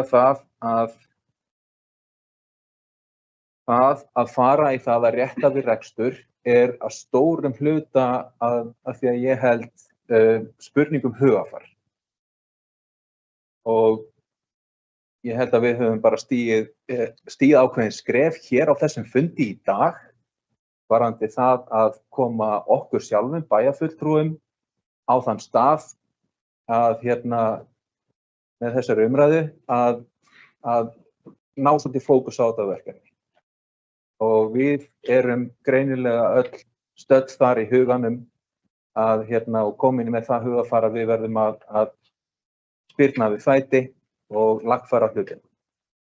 Og þessu hugafari þarf síðan að skila áfram til, ég veit að stjórnendur hjá Kaupstaðnum eru komnir þangað, sama hugafar þarf að skila sér áfram til allra starfsmanna og hreinlega til bæjarbúa. Þetta eru hagsmunir okkar allra Akurnesinga að bæjarfélagið okkar standi vel og reki sig vel og þetta verkefni þarf að skila sér alla leið. Ég hef ekki áhyggjur af því að við náum ekki saman. Bæjarstjórn Akraness hefur sýnt það bara í gegnum tíðina að þegar að mikið liggur á að þá náum við vel saman og við vinnum vel saman. Þannig að nú ríður á að við nýtum þessa styrkleika okkar, þessa hóps hér, starfsmanna okkar, stjórnenda og samfélagsins alls til þess að snúa þessari þróun við. Við erum með ýmsar hugmyndir bæði í kollinum og bara í okkar áætlunum uppbyggingu, áframhaldandi uppbyggingu samfélagsins á næstu árum og þær hugmyndir og áætlanir ná miklu lengra heldur en þetta kjörtímabil sem við erum kjörin til að sitja. Þær hugmyndir og þær áætlanir munu aldrei verða að veruleika ef að reksturinn stendur ekki undir því. Þannig að þá grundvallarforsendu verðum við að tryggja tryggja að hún sé í lagi. Men það verkefni framundan og þó að við þurfum að taka alls konar leiðinda ákvarðanir, segja nei við ýmsum hlutum, jafnvel draga úr þjónustu, gera minna af skemmtilegum hlutum sem að bara oft fylgifiskur þess að þurfa að draga saman, þá það bara það sem við þurfum að gera. Þá hef ég lokið máli mínu og gef orðið laustan í fundargerð Bæjarráðs. Það starfandi bæjarstjóri sem fær orðið, Steinar Dagur Adolfsson, gjörðu svo vel. Já, forseti, ágætu bæjarfulltrúar. Ég vil bara nota tækifæri og þakka fyrir þessa góðu umræðu sem hér hafa verið og ég heyri það á bæjarfulltrúum að þeir eru allir vel meðvitaðir þá stöðu sem uppi og hefur verið farið yfir hér með ágætum hætti. En ég legg áherslu á að þetta samspil ýmsa þátta og ég held að bæjarfulltrúarnir geta nú verið bara mjög stoltir af sínum störfum og þeim miklu framkvæmdum sem eru í gangi hjá okkur í sveitarfélaginu. Og þannig að það skýrir þetta stóran hluta af þeirri stöðu sem uppi að við höfum verið að fá í fangið og brugðist við verkefnum sem við höfum, eða bæjarfulltrúar hafa einfaldlega sett í forgang, en það vissulega rétt að það svo tímapunktur núna að setjast vel yfir stöðuna og vinna markvisst af því hvernig við höldum á verkefninu áfram. En mér langaði líka bara að vegna umræðinnar að taka fram að þetta fyrsti fundur bæjarstjórnar eftir sumarleyfi, en eins og umræðin að bera með sér og yfirferð á öllum þessum fundargerðum, þá það nú einu sinni svo að það nú sama fólki sem situr í fagráðunum og hefur unnið verið hér á störfum meira og minni allt sumar og að bæjarstjórn sem slík hafi ekki verið að störfum. Að lokum vil ég bara segja það að við embættismanna geirinn, kerfið hérna síðan bara reiðubúið til að standa með ykkur í þessum verkefnum og leggja okkar lóð og vogarskálum til þess að okkur farnist vel Akranesi til heilla. Takk hérlega fyrir. Kærar þakkir Steinar fyrir þetta dýrmæta innlegg í umræðuna. Og orðið þá laust að nýju. Bæjarfulltrúi Einar Brandsson, orðið, gjörðu svo vel.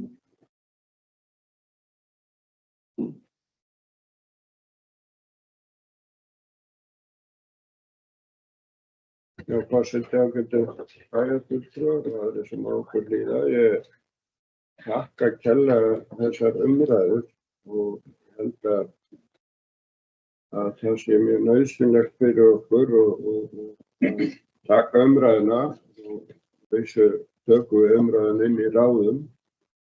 En ég held líka að svona fyrir þá sem að hafa kannski á að fylgja svolítið með því hvað við erum að gera, þá sé gott að við tökum öðru hvoru hér inn í bæjarstjórnarsalnum, umræðu þau málefni sem brenna á okkur.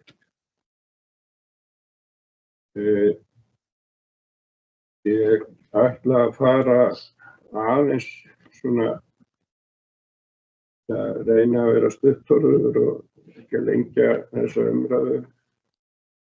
Það alltaf þessi skemmtilega spurning fyrir bæjarstjórnarfund sem maður fær. Heldur að þetta sé langur fundur.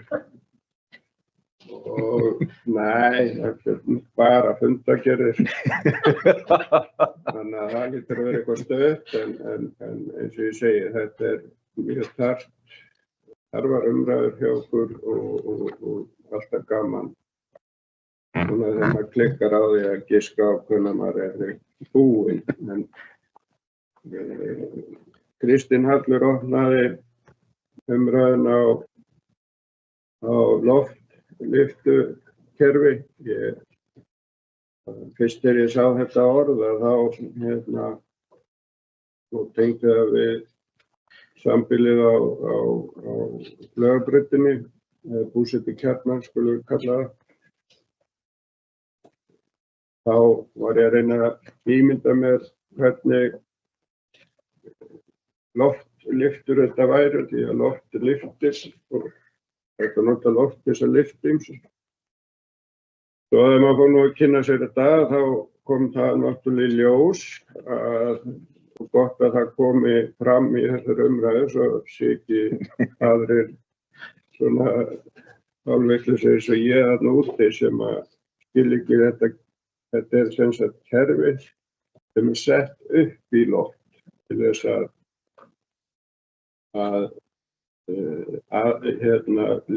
létta undir með þeim sem að þurfa annars einstaklinga sem að eru þannig líkamlega fyrir komið hjá þeim að þeir geta ekki hreyft sig nema með hjálp. Og í staðan fyrir að vera að bera einstaklingin þá eru til tæki sem að létta undir og sjálfsögum munum við standa okkur í því að koma þessu fyrir. Þetta kannski dæmi það að við getum kannski lært að einfalt mál. Þau eru alltaf nokkur sem eru tiltölulega einföld og ætti ekki að vera flókin úr kerfin okkar en einhverju hluta vegna þá þvælast þau fram og tilbaka í kerfinu hjá okkur. En ég á ekki von á öðru en að þetta fái farsælan ending.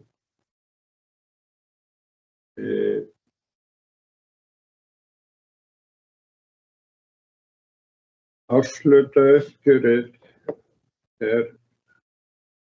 mikið til umræðu og ekki ástæðulausu. Við eigum í rauninni stöðugt að hafa kannski ekki svona stórar áhyggjur en alltaf vera með varan á okkur þegar við erum að höndla með peningana. Jafnvel þó að vel gangi þá í sjálfu sér engin ástæða að spreða peningum en við erum sannarlega ekki á þeim stað í dag að við höfum því miður ekki farnast að halda útgjöldunum niðri en svona af því að það kom hér í umræðinni að útgjöldið aukist alltaf 30%.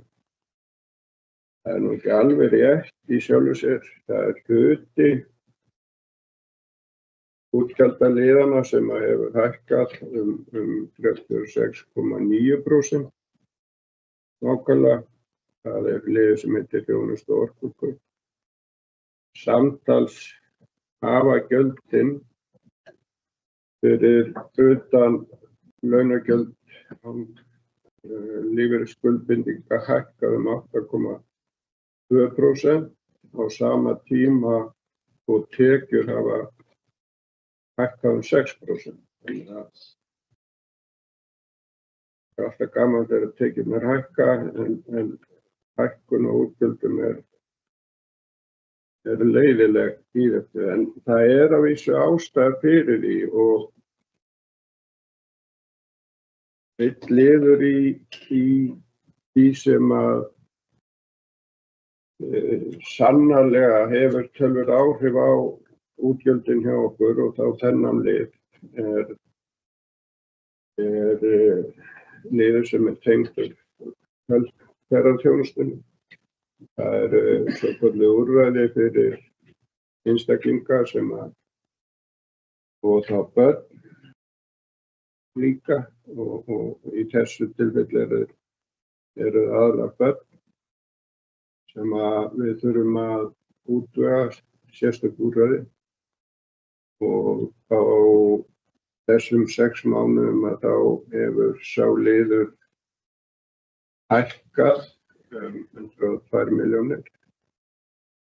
Þannig að þegar við horfum á það að sem sagt tapið hafi aukist 60 milljónir að þá sjáum við kannski hversu stór hlutur þetta er. Þetta sem sagt skekkjan í áætluninni í þessum liður 102 milljónir á 6 mánuðum. Þannig að ég ekki með í höndunum, ég búinn að óska eftir því í sambandi við það, ég að vinna að því eða sem sagt óska eftir því við stjórn samtaka sveitarfélaga að við förum í það alvöru að þessi liður og þessi þjónusta fari á hendur ríkisins. Ríki borgar að hluta til tilbaka. Ég hef dæmi frá einu sveitarfélagi sem að borgaði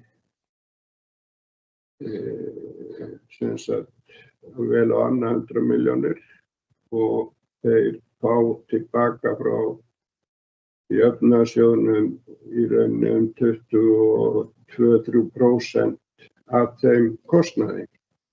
Þannig að fyrir lítil sveitarfélög þetta stóri liðir. Þetta líka stór liður fyrir okkur því við erum með þá sem sagt fjöldi einstaklinga svona þá í hlutfalli við fjölda íbúa. Þannig að það búið að gera skýrslu, það var starfshópur að verki og mér skilst, ég ekki búinn að sjá skýrsluna, að tillaga þess hóps verði að þessi liður, ef maður kalla svo, eða þjónusta, fari alfarið á ríkið og ríkið bara sjá það þjónustu. Í dag þetta nánast í eingöngu einkaaðilar og það varla hafandi eftir í rauninni hvað kostar vistunarúrræði fyrir einn einstakling á ári. Það eru stórar upphæðir sem ég vona að fari þá út úr bókhaldi sveitarfélaganna og þar af leiðandi muna mikið það, en það eitt og sér í sjálfu sér lagar ekki allt hjá okkur. Það hefur komið fram hérna að við erum í miklum framkvæmdum sem að við höfðum á áætlun hjá okkur og það hafa komið svona ákveðnar uppákomur í tí en stærsti svona liðurinn sem hefur kannski haft áhrif eru þessi verkefni sem við höfum fengið upp í hendurnar eins og við höfum sagt og þegar að það er þá endurnýjun á eldra húsnæði og þegar við erum komin á stað þá hefur komið í ljós að það þarf að gera meira en við áætluðum. Þannig að þar er töluvert mikil skekkja hjá okkur í ár. Svo ekki það mikið takk orð mín þannig að ég sé neitt að draga úr mikilvægi þess að við förum í mikla og góða vinnu í kringum þetta að áætlunin sem að við erum, þetta er áætlun, 6 mánuðir miðast við ákveðna áætlun og áætlunin, sem sagt dreifingin, það er einhver misræmi í henni líka þannig að þessi stóri liður sem er upp á 367 milljónir sem er bara frávik á einum lið að hugsanlega gæti nú verið að dreifingin á yfir ári sé ekki fullkomin. Það hef ég orð fjármálastjóra fyrir því að þessu annað í veröldinni er ekkert með fullkomið, þannig að við tökum því líka með ákveðnum fyrirvara. En þetta er stór liður sem við erum að glíma við þarna. Að sjálfsögðu tekið til mín öll þau orð sem að beinast að þessum lið og við munum bæði í bæjarráðinu og í öllum ráðum og í bæjarstjórninni sem slíkri líka fara vel yfir þetta og eitt sem ég vil líka taka fram sem að við megum ekki gleyma okkur alveg í svartnættinu, við erum frekar bjartsýnn maður. Og ég vil meina að bæjarstjórnir síðustu 3 allavega kjörtímabila hafi sáð vel þannig að staða okkar í dag, hún er mikið betri í rauninni heldur en hefði geta orðið ef að þær bæjarstjórnir hefði ekki staðið sig í stikkinu og ég vil meina að við séum búin að sá það miklu að við, sem sagt, uppskeran er ekki komin. Við erum, held ég, eftir, það er miklu aðgerðir sem við erum með í gangi þegar þeim fer að ljúka að vissulega verða alltaf eitthvað áfram. Þá erum við með það góða innviði, við erum með lóðir, við erum með verktaka sem að vilja byggja hjá okkur, hingað til allavega, það er að hafa sýnt okkur áhuga. Hluta til gæti við kannski verið raskari að úthluta þeim verkefnum sem að þeir óska eftir, en svo er kannski ekki alveg, við erum kannski varkár og viljum hafa samningarna í lagi. En ég held og hef sagt það hér áður að framtíðin hjá Akraneskaupstað næstu árin held ég bara mjög góð. En við erum með ákveðna erfiðleika núna sem við vitum í rauninni út af hverju eru að mestu leyti. Þannig að við skulum aðeins vera, ekki tapa okkur alveg í svartnættinu. Við höfum verið komið inn á þetta með tekjur, einskiptistekjur, arð. Við erum líka með tekjustofn sem við vitum lítið hvernig þróast yfir árið. Við erum með hann fyrir ofanstykk, hann heitir framlag frá jöfnunarsjóði. Það er alltaf óvissa með þann lið. Akkur tekjur sem eru til dæmis á lóðasölu sem viðvarandi. Akkur það ekki fyrir ofanstykk því að sveitarfélög sem svona selja að jafnaði einhverju lóðir að það eru þó að hluta til ekki óöruggari tekjur kannski heldur og jöfnunarsjóðstekjurnar. Ef við eigum land til þess að byggja upp. En við breytum því ekki. En tekjur eru tekjur. Bæjarfulltrúinn Sædís Alexía Sigurmundsdóttir kom hér inn á heimsókn Transition Labs og óskaði eftir því að fá meiri kannski upplýsingar og aðgang og ég skal bara taka til mín. Þetta alltaf ákveðin svona kannski meðalvegur sem við þurfum að fara. Það erfitt að finna fundatíma þegar því sem að fleiri þurfa að mæta á fundin.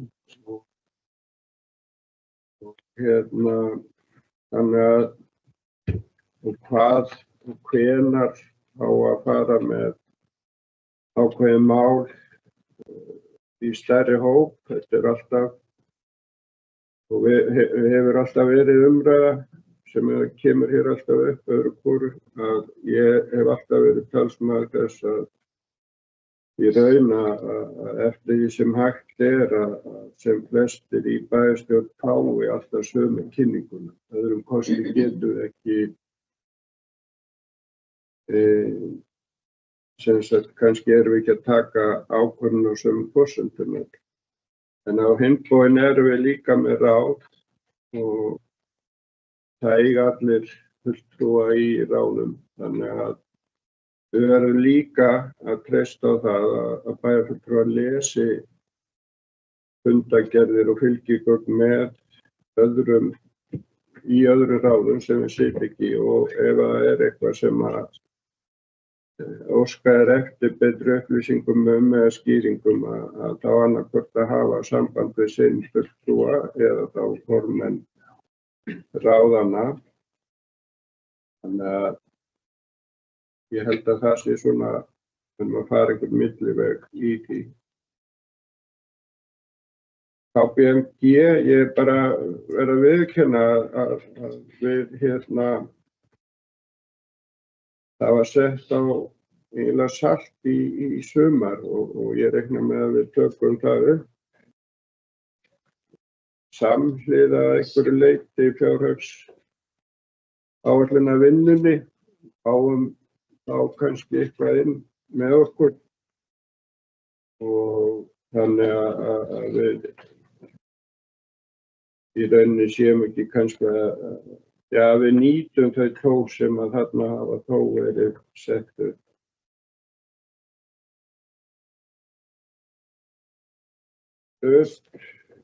Það nú ekki að fara kannski í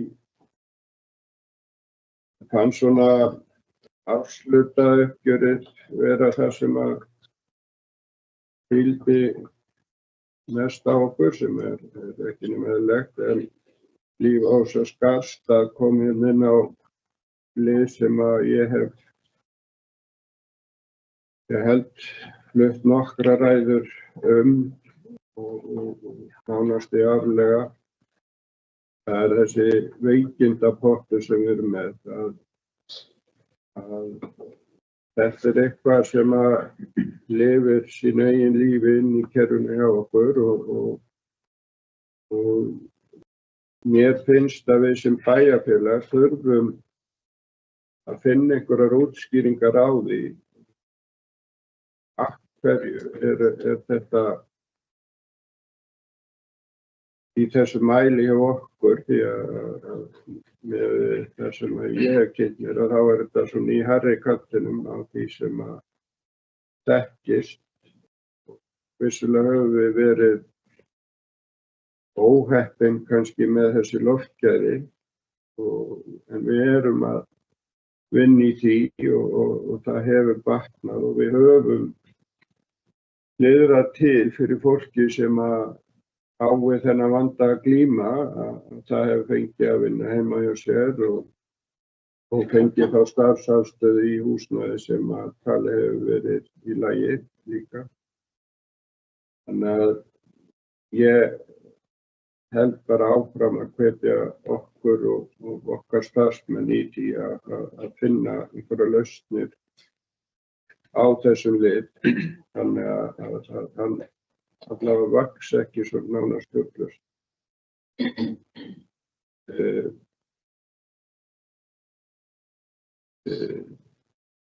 Bókun eða ritun fundargerðar, þetta er eilíðar svona mál sem kemur alltaf upp öðru hvoru. Það var mjög skemmtilegt, ég veit ekki hvort að það er frá Lásu fundargerðir Faxaflóa þarna. Það er mjög skondin fundargerð þar og ef ykkur hefði kvartað henni þá hefði ég sennilega tekið undir það heils hugar. En í svona málum er ég alltaf svolítið tvístígandi því að ég veit að bæjarfulltrúar geta lesið upp gögn sem eru undir fundunum. Sumt vil ég meina að eigi kannski ekki alveg erindi í opnar fundargerðir. Við getum sjálfur sér tekist á það hvað á að koma fram í fundargerðum og annað en við ræddum þetta vel, vil ég meina, í bæjarráðinu, kannski ekki bókunina eða hvernig þetta var ritað, en þennan lið, þetta er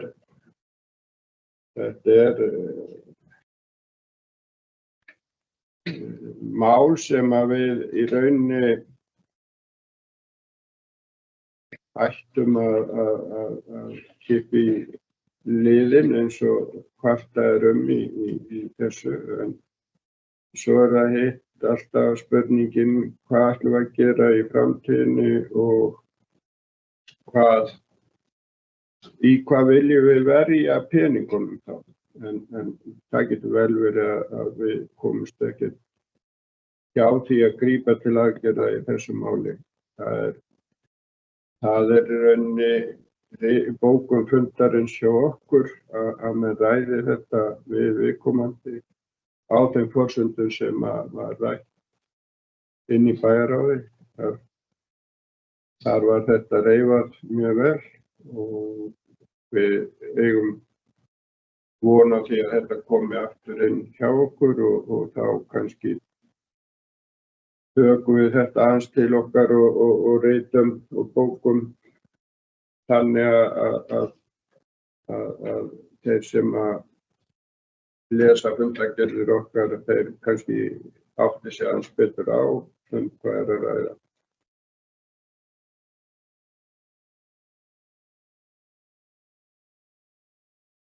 Langar aðeins og ef ég gleymi einhverju þá bara fyrirgefið mér það ef voru einhverja beina spurningar sem ég gleymi. Ég er að reyna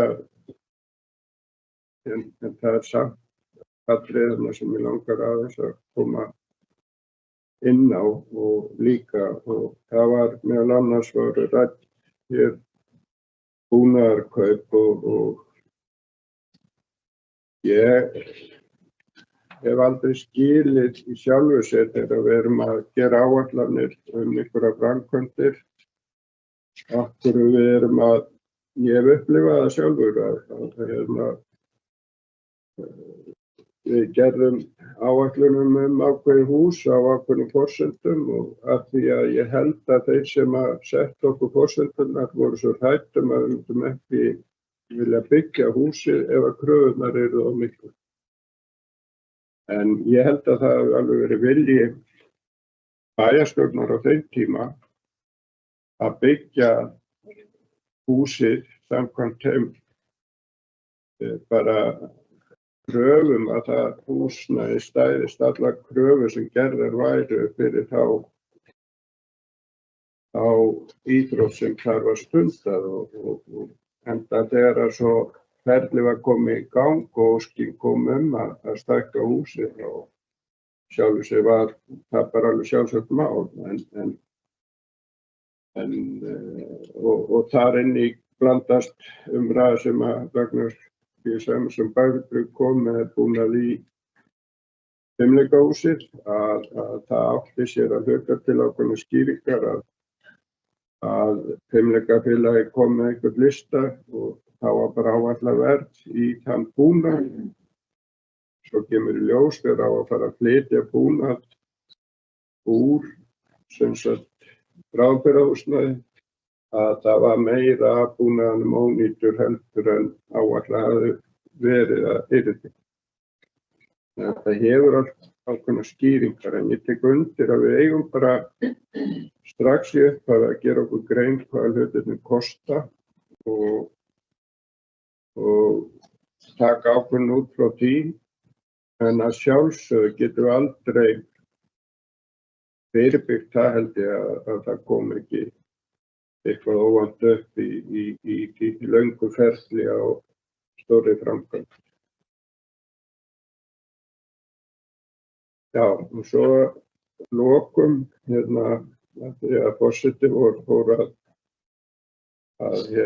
tala gjaldfrjálsar skólamáltíðir og honum fannst ég hafa verið full hvas kannski en og ég hef sagt það hér áður og það ábyggilega til ef að þið farið yfir það í útsendingu fund okkar að það rétt hjá forseta vorum að þetta var samkomulag sem var gert. Þetta í fyrsta skiptið og það engin fordæmi fyrir því að sveitarfélög hafa verið dregin með svona beinum hætti inn í kjarasamninga á einum almenna vinnumarkaði. Það var í fyrsta lagi. Í öðru lagi að það var alveg sama hvaða athugasemdum og tillögum var komið á framfæri lausn á málinu að því var engu svarað. Það var annaðhvort svona eða ekki. Og svo þegar við vorum búin að samþykkja að þetta yrði gert svona, en fengum vilyrði fyrir því að við yrðum höfð í ráðum með framkvæmdina, að þá voru menn svona eins aftur og hægt var á þeim tímapunkti. Þegar svo kemur í ljós að það var aldrei nein meining þar að bakvið og frumvarpið sem var skrifað eingöngu skrifað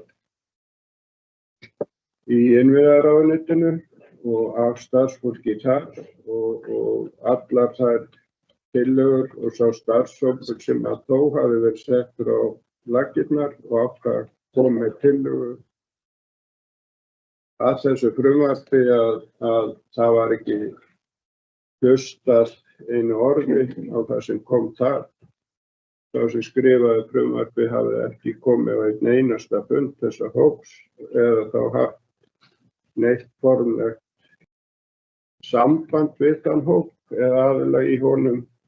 Þannig að á þeim grundvelli segi ég að okkur hafi verið nauðugur einn kostur og þetta samkomulag er í rauninni þröngvað upp á okkur, en að sjálfsögðu voru við sögðu við já og ætlum að fara þessa vegferð. Stundum er maður bara vegferði sem maður er ekki sáttur við af því að staðan er þannig og þá verðum við bara að vinna út frá því þeirri stöðu sem við erum komin í hverju sinni. En við þurfum ekki að vera yfirmáta hamingjusöm yfir því. Ég ætla ekki að segja eitthvað mikið meira en ég ætla svona að enda bara á því að takka fyrir góðar ábendingar í sambandi við fjármálin okkar og tek fagnandi því að allir vilja stefna sama veginn, að við verðum áfram flott samfélag og ég efa það ekki og hef sagt það hér áður að það eru fá heldur sveitarfélög á landinu sem að hafa í rauninni eins mörg tækifæri framan sig eins og við, en okkar er í rauninni að grípa þessi tækifæri og koma þeim í verk, því að ég held að það sé stór hluti sem við þurfum að gera. En ef ég er að gleyma einhverju þá bara beðst ég afsökunar á því og ekki að lengja fundinn meira í bili. Takk fyrir.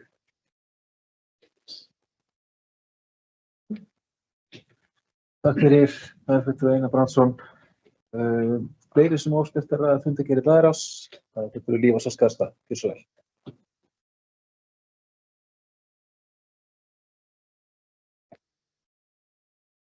Bæjarfulltrúar, bæjarstjóri og aðrir sem á hlýða. Ég ætla bara að ræða aftur hérna varðandi í fundargerð 3567 en þá með veikindapottin. Nú er ég búin að hlusta á bæði hér bæjarfulltrúa Valgarð Ingdal Jónsson og svo bæjarfulltrúa Einar Brandsson. Og hlusta á þeirra áhyggjur líka. Það sem ég var að hugsa hlustandi á að báða að hérna og svo ítreki það sem ég sagði áðan að ég held að sko tækifærin eru til staðar til þess að kortleggja hvað í gangi. En eins og bæjarfulltrúi Valgarð Ingdal kom inn á áðan að það eru ekki allar stofnanir að vinna eftir sama kerfi og það held ég að sé bara það eitt og sér að það sé ekki allir að vinna eins eftir sama verklagi og hvernig þeir eru að kortleggja veikindi og annað. Mér finnst það bara það eitt og sér tækifæri til þess að af hverju eru ekki allir að vinna eftir því sama. Og ég held að því að ef við ætlum að geta kortlagt þetta almennilega að þá þurfum við að vera með samræmt verklag á skráningu hjá öllum stofnunum bæjarins bara svo við getum kortlagt þetta og vera með gögnin í lagi. Gögnin þurfa að vera rétt. Svo var það varðandi fundargerðirnar og það sem bæjarfulltrúi Einar Brandsson kom inn á að það ætti ekki alltaf að fara í fundargerðir. Ef það á ekki að fara í fundargerðir, ef þetta er þess þannig málefni að þetta sé ekki sem að almenningur á að hafa aðgang að eða geta lesið, sleppa ég það bara að setja í fundargerð. Ekki vera með svona, ef þið ætla að hafa þetta í fundargerð, að hafa fundargerðina lýsandi þannig að fólk geti átt að sjá því hvað er verið að tala um. Annars bara sleppa ég.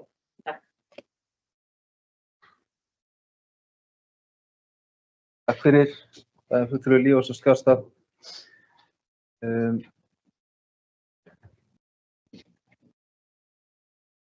Þar sem að 2 bæjarfulltrúar hafa nú komið tvisvar undir þessu fundarlið þá ætla ég bara að láta vita af því að við höldum okkur við þá reglu í þessum fundarlið að það eru 2 skipti á mann. Þannig að óski ykkur eftir að að taka til máls núna fundargerðir bæjarráðs og þá er að sjálfsögðu tækifæri til þess og bæjarfulltrúi Sædís Alexía fær orðið, gjörðu svo vel.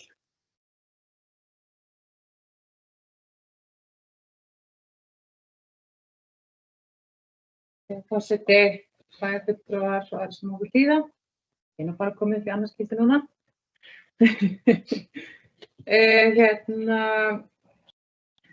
Bæjarstjóri herra bæjarstjóri, íhlaupari, máttu kalla þér áðan. Mig langar að koma þessu upp undir fundargerð 3567, fundalið 12, langtímaveikindi. Og bara mjög málefnalegar og góðar umræður sem hafa verið þetta og þetta er svo sem ekki ný umræða heldur. Við höfum tekið þetta mjög oft fyrir þegar okkur blasir við þessi tala sem við erum að úthluta í langtímaveikindi og við höfum líka vitað til þess að þetta er ekki endilega sú rétta tala því að hún getur verið mun hærri þar sem að stofnanir hafa mismikið svigrúm til þess að leysa af þessi veikindi sem geta komið upp á. Vissulega geta verið mjög góða röksemdir á bakvið ástæðurnar að fólk sé í langtímaveikindi, liðskipti, mjaðmaskipti og svo framvegis. En auðvitað veit maður líka að þetta geta gripið þannig utan fólk ef þetta er eitthvað annað sem er andlegt eða eitthvað sem tengist vinnustaðnum, eitthvað sem þurft að grípa inn í og svo framvegis. Ég tel allavega þetta og við höfum rætt þetta áður. Við þurfum að kortleggja þetta betur og ná utan þetta og tryggja þannig að kerfið sé samræmt milli stofnana alveg svo bæjarfulltrúi Lífása kom inn og rétt áðan. Og ég treysti því að bæjarráð fylgi þessu máli vel eftir enda er þetta málefni sem á heima þar inni og vinni það í samstarfi við rétta embættismenn og mannauðsstjóra Akraneskaustaðar einnig. Annað sem tengist þessu sem við kannski erum ekkert endilega að grípa sem að líka ykkur mikið álag inn á stofnunum það er náttúrulega bara skammtímaveikindin sem eru til staðar. Sem getur líka verið mjög regluleg og valdi álagi inn á stofnunum. Og þetta er líka eitthvað sem við grípa til. Þannig að ég held að þarna þurfum við svona að horfa í hvernig vinnum við í fyrirbyggjandi aðgerðum þar sem við tryggjum bara góðar vinnuaðstæður fyrir fólk hjá okkur og hjálpum þá að komast í gegnum ef það eru góðar röksemdir á bakvið það að þetta sé tengt mögulega vinnustaðnum með einhver slíku. Þannig ég treysti það að bæjarráð fylgjast eftir með þá viðandi embættismönnum einnig. Varðandi síðan fundargerð 3569 og afsluta uppgjörið. Bara þakka formanni bæjarráðs fyrir góða yfirferð á ný. Ég vænti þess og ég tel það mjög nauðsynlegt að ég veit að við settum KPMG-vinnuna oft þessi svolítið strandi yfir sumartíma sem er kannski fullkomlega eðlilegt það fer svolítið margt svona aðeins í lægð á þeim tíma hjá okkur. Að við notum tækifæri núna fyrir komið markvisst með okkur inn í þessa vinnu sem stendur frammi fyrir okkur. Þannig að ég tel að við þurfum að vinna markvisst með KPMG til þess að ná utan um þetta verkefni og það komið aukinn kraftur og stuðningur sem að hjálpar okkur að vinna í þessari vegferð. Það er svona kannski mitt innlegg í það. Formaður bæjarráðs kom líka einnig inn á Transition Lab, það var þarna 3566 liður 6. Vissulega erum við mjög góðu samtali innan okkar flokks og ræðum fram og tilbaka ýmis mál og erum alveg vel upplýst. En engu að síður hvort sem það er þessi kynning eða áslutauppgjöri þá er rosalega gott að við sitjum líka alveg við sama borð og heyrum svona skilaboðin sem koma fram. Þannig að kannski það sem maður er svona að kalla eftir að í svona stóru verkefnum sem að við viljum leggja okkar orku og kraft í að vinna sameiginlega að þá sitjum við sama borði í þeim málum. Kannski það sem að innleggið mitt í fyrri ræðu fjallaði kannski mest megnis um. Síðan langaði mig aðeins að tala mál 13 undir 3569 þessi gjaldfrjálsar skólamáltíðir. Ég tek heilshuga undir allt það sem er komið það fram þetta og þetta vonar maður að umræðan sem sagt, kannski snúðust aðeins við að við höfum kannski verið á neikvæðum forsendum þar sem að getur verið mikil matarsóun og svo framvegis, þannig að það er ekki bara ábyrgð foreldrana að fylgja þessu eftir, bara líka barnanna, þau sjái sóma sinn og skilji hvað matarsóun er og þetta var markvisst rætt á mínu heimili sem dæmi þegar við vorum að fara núna yfir matselana. En það líka mjög spennandi þegar matselarnir eru með óvissuferðir. Það var til dæmis á matsölu núna óvissuferðir, þannig að það var alveg svona auka spenningur að vera þátttakandi í óvissuferðir. Þannig ég veit ekki, við þurfum líka aðeins að tryggja hvað við erum að bjóða upp á. En ég allar vænti þess að við fylgjum þessu máli líka vel eftir og það er ekki rétt, ég held þessi rétt munið, mér er ekki matarleifarnar vigta, þannig við erum að fylgjast með sóuninni sem á sér stað. Það getur verið kannski eitthvað sem við ættum að horfa til, við vorum bara að hugsa upp á, þar sem við sjáum svona hvað það að vera mikill afgangur af matarsóun til staðar. Og hvernig við séum miðlum þeim upplýsingum og fræðslu til foreldra og barna, þannig að það axli ábyrgðina í kringum þetta. Þannig ég held að það sé eitthvað sem við ættum að líta til. Ekki fleira sinni, takk. Takk fyrir, það er fulltrúi Sædís Alexía. Ég er að hugsa að nota seinnaskipti mitt núna, koma aðeins inn í umræðina. Það, samkvæmt mínum upplýsingum þá stefna Transition Labs á að koma og hitta okkur næst 13. september. Þannig að bæjarfulltrúar geta þá kannski bara sett það í dagbókina sína og verið viðbúnir ef að boð kemur út að mæta til þess fundar. En annars ætla ég bara aðeins að ræða 12. liði á fundi 3267 sem er langtímaveikindin og mér langar bara að segja eitt atriði mjög skýrt. Ef að stofnun á fyrir langtímaveikindunum á launaliðnum sínum þá að sjálfsögðu viljum við að þau séu dekkuð þannig. En það er ekki, við viljum ekki að fá umsóknir í veikindapottin nema að algjörlega þörf sé á því. Tek undir það að það er mikilvægt að við skoðum þetta vel og kortleggjum þetta. En það sem að kannski ég var að reyna að koma á framfæri áðan var að upphæðirnar út úr veikindapottinu segja ekki nema hluta sögunar. Og við eigum þá í raun og veru að nálgast þetta út frá öðru heldur en kostnaðinum. Við eigum að nálgast þetta út frá því bara hversu margir eru dagarnir sem að fara í langtímaveikindi og jafnvel einhverja hugmynd það hvers eðlis eru þessi veikindi sem að starfsmennir okkar eru að lenda í. Það er miklu nær að nálgast það held ég út frá einhverju svoleiðisvinklum heldur en út frá fjárhagsvinklinum.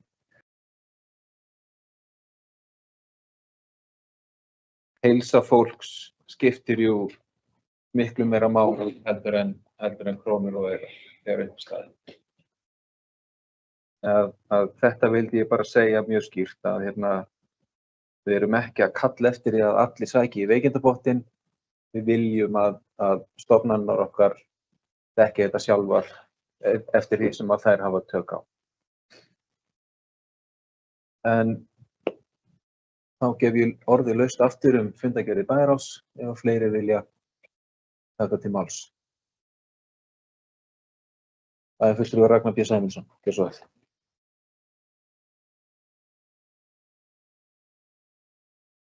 Forseti, bæjarfulltrúar og bæjarstjóri. Ég ætla að koma hér upp undir fundargerð númer 3569 lið 10. Bæjarfulltrúi Þórður Guðmundsson kom inn upp áðan og kom með alveg rétt með þær ábendingar að arðgreiðslur fyrir neðanstig. En punkturinn minn var kannski að fjárfestingargetan okkar, hún byggist á rekstrarniðurstöðu. Og eins og þetta teiknast upp að þá er sú geta mjög takmörkuð á staði. Bæjarfulltrúi Einar Brandsson kom líka með góðan punkt, grófan stig, jöfnunarsjóð. Ég vil kannski benda á í því ég tel mig við hann sé að tala tekjujöfnunarframlagi. Nú minnkandi hagvöxtur útlit fyrir að hann dragist enn meira saman, sem þýðir þá að það koma minni framlög frá ríkinu, tekjujöfnunarframlög, sem þýðir aftur að útlit fyrir það að við séum að fara að fá mjög takmarkað tekjujöfnunarframlög. Þannig að það allt eiginlega spilast á móti okkur og hérna við verðum svolítið að vinna með það. Takk fyrir. Takk fyrir. Það fyrir Ragnar B. Sæmundsson. Þeir sem óska eftir að taka til máls. Þá ljúkum við hér umræðu fundargerð bæjarráðs.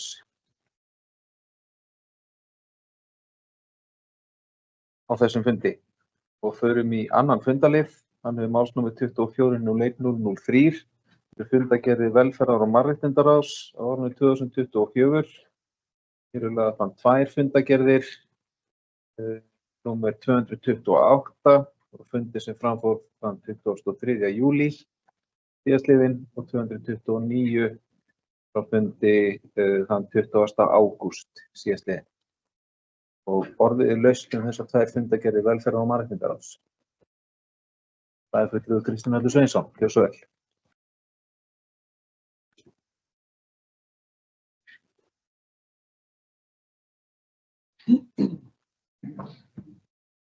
Forseti bæjarfulltrúar, bæjarstjóri og aðrir sem voru hér. Við kynnum það undir fundargerð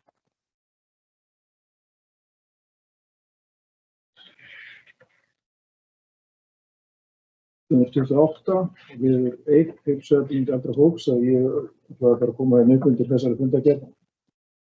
Ég veit að það var talað þetta áðan í fundargerð bæjarráðs en ég hefði rétt að koma undir fundargerð velferðar- og mannréttindaráðs og bara fagna því að við séum að taka þetta af stað. Þetta er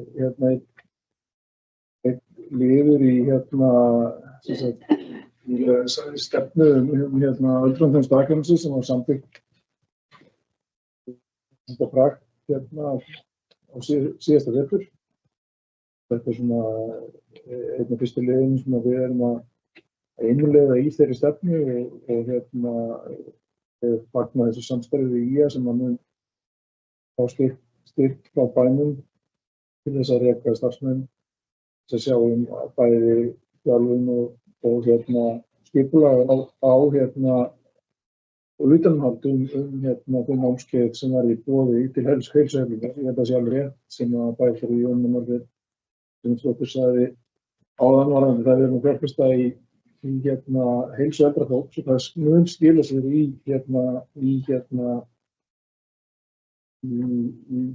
bara bættu samfélagi og hraustara eldra fólkið og það til einhvers að vinna ef við getum minnkað álag á kerfin okkar bara með einföldum aðgerðum eins og heilsueflingu eldra fólks. Þannig að ég mjög ánægður með að þetta verkefni að fara af stað og hlakka til að sjá niðurstöðurnar og við munum væntanlega ræða þetta í fjárhagsáætlunarvinnunni. Hversu góð þátttakan núna, hvað við þurfum að tryggja mikið fjármagn við þetta á næsta ári. Takk fyrir.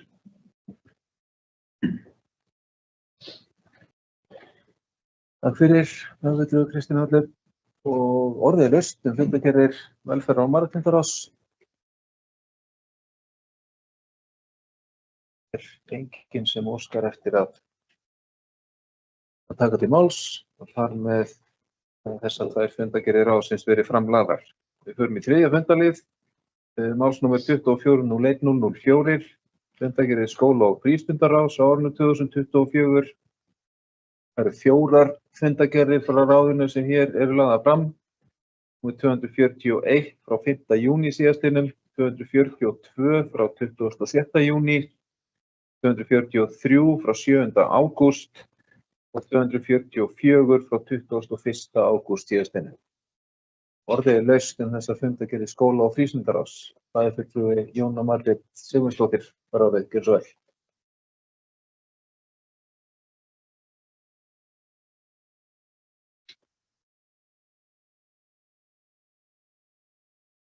fornbygginni, bæjarfulltrúar, bæjarstjóri og aðrir fulltrúar hér á eða horfa.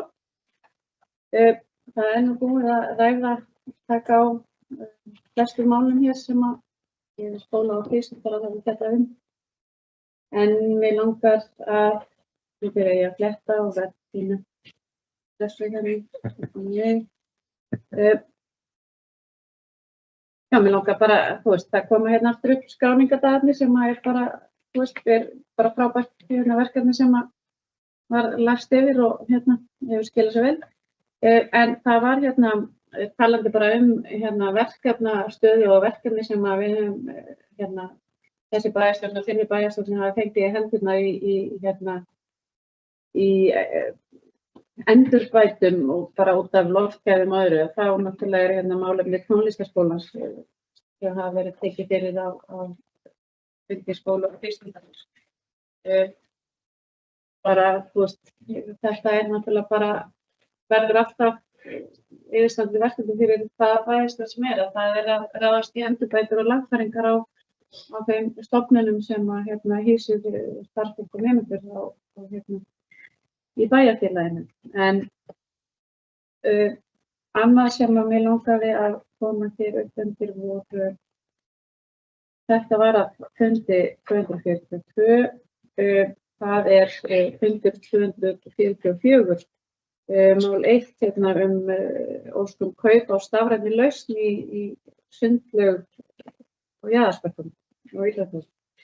Þarna að ræða náttúrulega bara útgjöld en þetta náttúrulega bara fyrst og fremst öryggissjónarmið og ég bara fagna því að forstöðumaður íþróttamannvirkja sé að fara þessa leið bara til að tryggja öryggi og bara fylgja reglum á sundstöðum okkar. Ég held að það hafi ekki verið neitt annað sem ég ætti að ræða fyrir, þannig að ég læt að bjóða hér.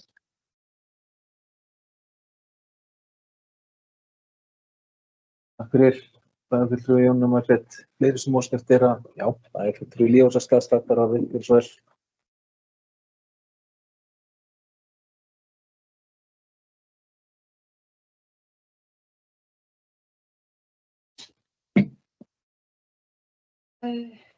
Forseti, bæjarfulltrúar, bæjarstjóri og aðrir sem áhlýða. Ég ætlaði að koma hérna undir fundargerð númer 242. Ég var búin að reka augun í það að bæði í fundargerð 241 og í 242 það vantar inn eina blaðsíðu inn í bæði inn í fundarkerfið og svo hér inn í þau gögn sem við erum með hér núna. Inn í fundargerð 241 kemur það svo sem ekkert að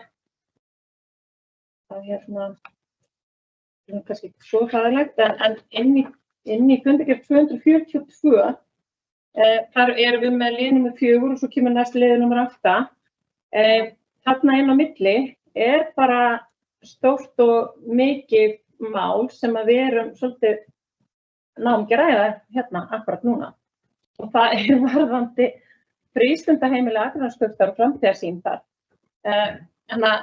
Ég hefði eiginlega viljað óska eftir því að þessar tvær fundargerðir yrðu teknar upp aftur. Því að allavega þessi númer 242. Því að við erum ekkert búin að ræða hérna varðandi þetta mál og önnur og ég ætla svo sem ekki bara að ræða það hér á meðan að bæjarfulltrúar hafa kannski ekki haft tækifæri á að lesa þessa fundargerð.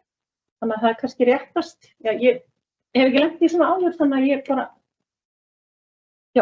vildi bara kannski koma þessu áleiðis því að við fengum þarna að fundar við okkur Heiðrúnu Janusar og Guðmundu Ólafsdóttur frá IA og varðandi nei, ekki Guðmundur Ívar ætlaði að segja, Ívar, fór í vitlausri línu. og var að ræða varðandi framtíðarsýn frístundaheimila og þetta var mjög góð og þörf umræða. Þannig að ég hefði eiginlega myndi vilja óska eftir því að við myndum skoða þetta og fara yfir þetta síðan. Takk fyrir.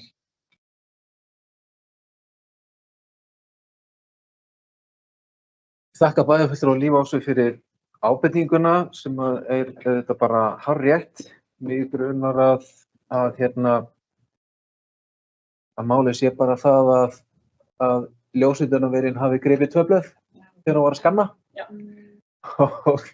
Og það verður bara til þess að við þurfum að finna lausnir á því. Var þetta ekki 242 fyrir? 242. Það í þeirri fundargerðinu, þetta í 2 fundargerð. Já. En þá kemur, já. Fundargerðin í heild sinni á netinu. Það þetta, fundargerðin sjálf. Fundargerðin sjálf. Já. En ekki inn í fundabóðinu. En ekki inn í fundabóðinu og ekki í fjölrituðum fundargögnum. Þannig að ég held að það sé bara, við bara tökum það til athugunar við undirbúning næsta fundar, hvort að við höfum ekki bara þessa fundargerð inni þar aftur. En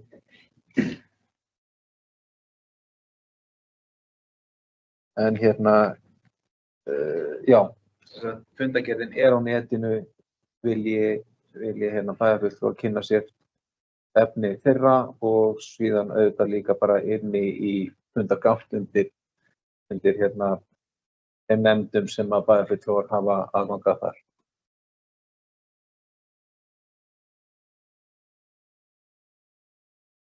En við skoðum þetta. Þetta er ekki stórt mál að leysa úr. En orðið er þá laust að nýju. Já, ég vildi bara segja það að við tókum eftir þessu í gærkvöldi og ég veit að Jóna Margrét, formaður ráðsins, sendi þá línu, en þá eru þetta bara boðunarfrestur fundarins liðinn, þannig að við verðum að bregðast við hvort þið er. En eru fleiri sem óska eftir að ræða fundargerð skóla- og frístundaráðs? Bæjarfulltrúi Ragnar B. Sæmundsson, gjörðu svo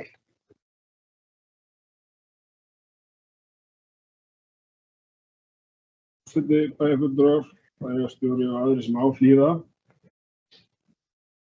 Ég kem upp fundargerð númer 243, mál númer 7, framkvæmdu við mannvirki og skóla- og frístundasvið, reglubundið yfirlit. Í bókum fundarins kemur fram að ráðið fagniði að vinna við Íþróttahúsið á Vesturgötu það gengi vel og að íþróttasalur verði tekinn í notkun mánaðamótin ágúst september. Ég er bara að taka undir og fagna. En mér langar aðeins til að ræða Íþróttahúsið á Vesturgötu. Ég hef áður komið hér upp og þegar við vorum að fara á stað í framkvæmdir við Íþróttahúsið og benti á Klifurfélagið.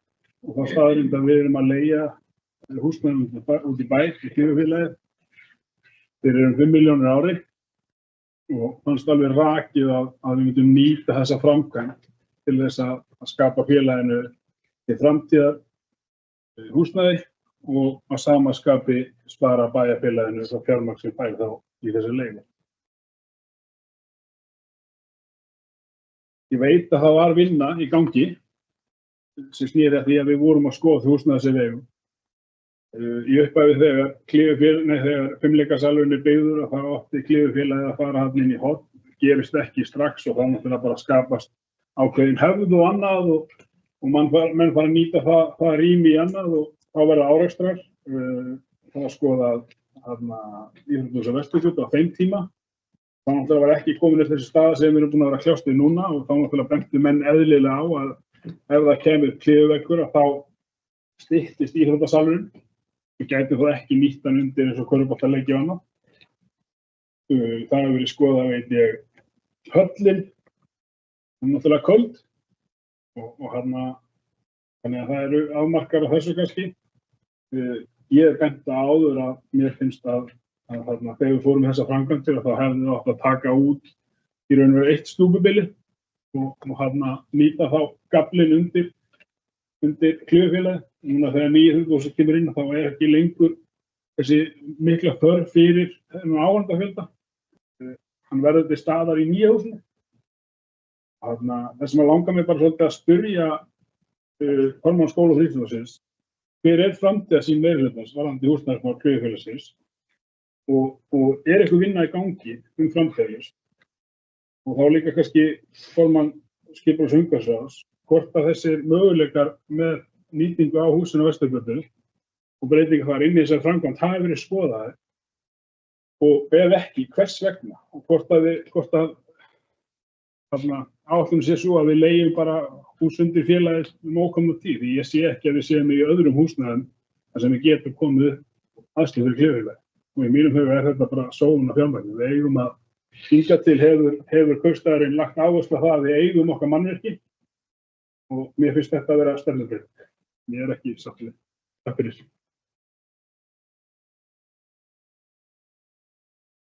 Takk fyrir, bæjarfulltrúi Ragnar B. Sæmundsson.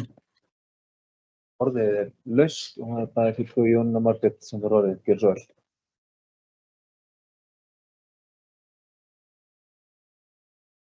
Forseti, bæjarfulltrúar, bæjarstjóri og aðrir sem átt hlýða.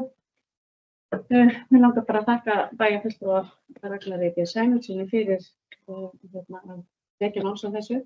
Þetta hefur vissilega komið upp oftar en einu sinni í skóla- og frístundaráði, málefni Klífufélagsins og aðstöðuna sem þau eru í og og sömuleiðis bara þær ábendingar sem að þú hefur bent á, þær hafa með vitandi allar komið upp á borð.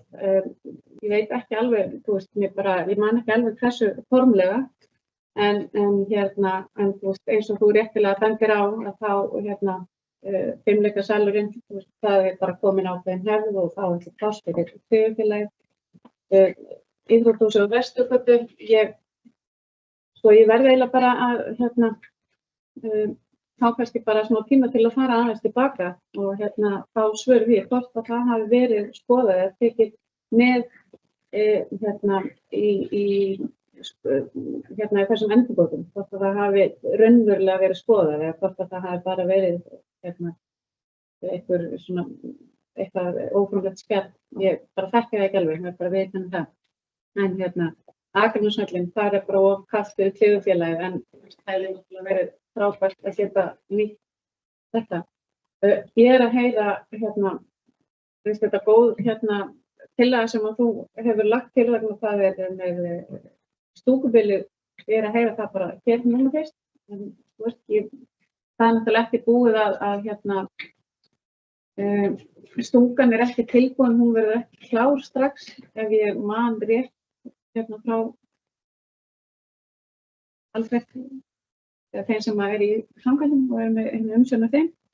En mér finnst það líka bara vissulega alveg réttmætt að skoða það. Og þessi aðstöðumál bara íþróttafélaga, við viljum náttúrulega bara vera með mörg íþróttafélag á og bara hvergi hægt að stunda jafn ekki svona úrval af íþróttum eins og hér. En auðvitað þurfum við bara að skoða þetta og ég er alveg sammála með stefnunum í þessu. Við eigum flott íþróttahúsnæði mannvirki og nýtt að opna að ári liðnum. Þannig að bara góðum að þetta. Takk fyrir. Takk fyrir, bæjarfulltrúi Jónína Margrét og bæjarfulltrúi Guðmundur Ingþór, bara orðið. Gjörðu svo vel.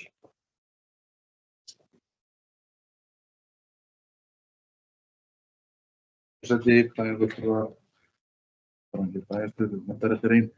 Það er ákveðin líða varðandi starfsemi Klífufélagsins. Lauslega rædd, eftir sem ég best veit, allavega undir mín eyru þegar þessi framkvæmd kom upp. Þá eins og við vitum að kom hún mjög hratt upp og það var ákveðið að reyna að keyra hana eins hratt og hægt væri til þess að geta komið skólastarfi eins fljótt og mögulegt væri og við að gera vissar breytingar og var þetta allt á síðasta snúning varðandi hönnun, endum á að klæða svo að utan húsið og nýja loftræstingu. Í staðinn fyrir að fara eitthvað að tefja verkefni þá var að keyra þessa framkvæmd til þess að geta opnað salinn fyrir skólaíþróttir og aðrar æfingar, en langt í frá að loka honum mögulega sem Bæjarfótur Ragnar Sæmundsson búinn að koma inn á.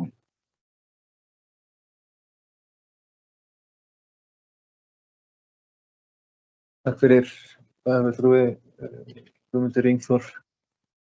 Ég ætla kannski að fá að leggja eins og eitt orð í þennan belg og svara einni spurningu frá bæjarfulltrúa Ragnari sem er nú svona ákveðin grundvallar spurning og varðar bara stefnu bæjarins og þá stefnu meirihlutans varðandi íþróttamannvirki og ég ætla bara að segja það að það hefur aldrei verið ætlun þessa meirihluta sem nú starfar og er ekki ætlun okkar að hverfa frá fyrir stefnu Akraneskaupstaðar að við eigum íþróttamannvirki. Við lítum algjörlega á þessa stöðu sem að Klífurfélagið er í núna, að við erum að leigja húsnæði fyrir starfsemi Klífurfélagsins. Við lítum algjörlega á það sem tímabundna lausn og framtíðarlausnin er að þetta félag eins og öll önnur félög komi að nýju inn í okkar íþróttamannvirki. Þannig að ábendingarnar mjög góðar og ég segi eins og bæjarfulltrúi Jóna Margrét varðandi hugmyndina með að taka eitt stúkubil undir þetta. Ég hef ekki heyrt hana fyrr en það er eitthvað sem væri bara mjög áhugavert að skoða og ég held að þessi brýning bæjarfulltrúa Ragnars B. Sæmundssonar hljóti að vera til þess að við rúllum þessum bolta aftur af stað og skoðum þetta svolítið vel. Með þess að við erum búin að tala um fjárhagsstöðuna okkar og það er bara hárrétt að við það að vera að borga 5 milljónir á ári í að leigja húsnæði út í bæ undir akkúrat þessa starfsemi er bara eitt af því fjölmörgu sem við þurfum að skoða í okkar rekstrarkostnaði. Fleiri sem óska eftir að ræða fundargerð í Skóla og Frí, já, það er fulltrúi Ragnar B. Sæmundsson. Gjörðu svo vel.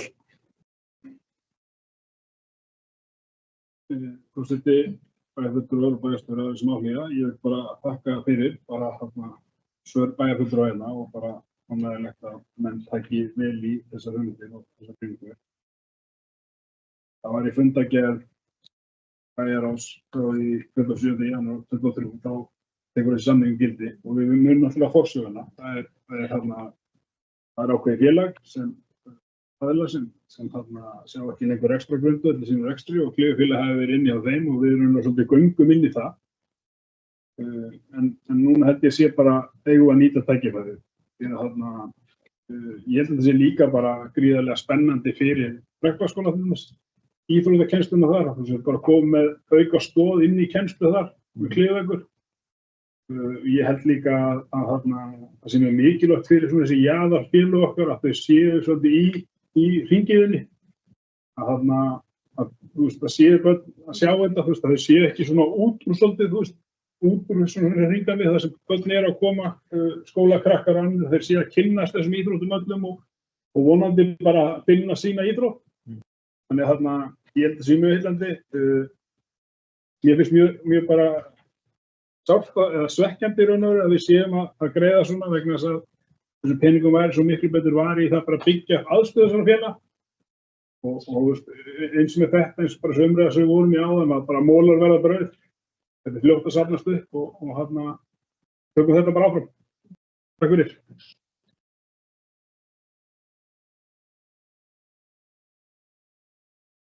Bæjarfulltrúi Jóna Margrét óskar eftir að koma upp í þriðja. Já, gjörðu svo vel.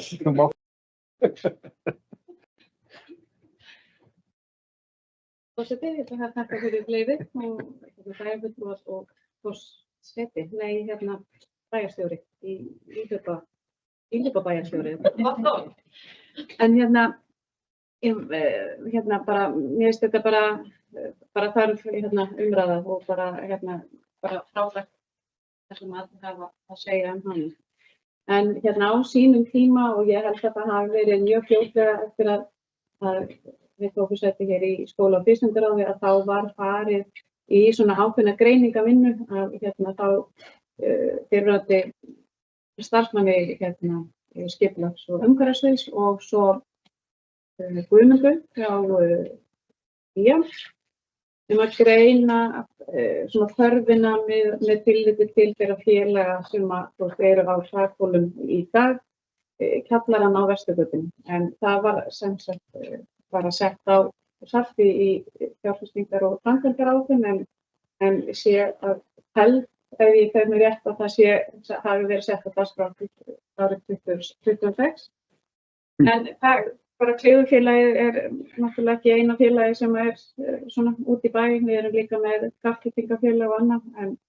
En ég bara sammála Ragnari og þetta er bara vegferð sem við þurfum að fara í. Það er bara rétt, molar eru líka brauð. Og við bara reynum að gera okkar besta til að snúa þessu við.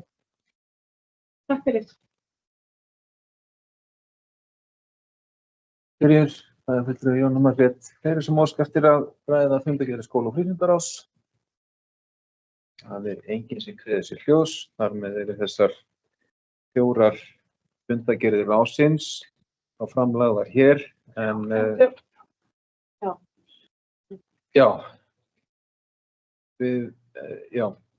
við sleppum 2 er það ekki. Það eru 2 sem voru gallaðar. Að við munum væntanlega bæta þeim aftur við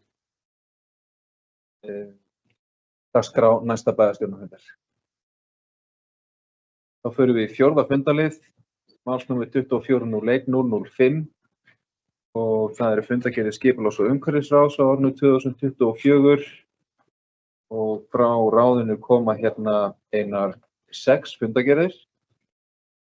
Fundir númer 300 frá 24. júní síðastliðnum, 301 frá 1. júlí, 302 sem framfór 15. júlí, 303 frá 22. júlí, fundi 304 sem fór fram 12. ágúst og 305 frá 19. ágúst. Orðið er laust þessar fundargerðir skipulags- og umhverfisráðs og bæjarfulltrúi Guðmundur Ingþór Guðjónsson fær orðið. Gjörðu svo vel.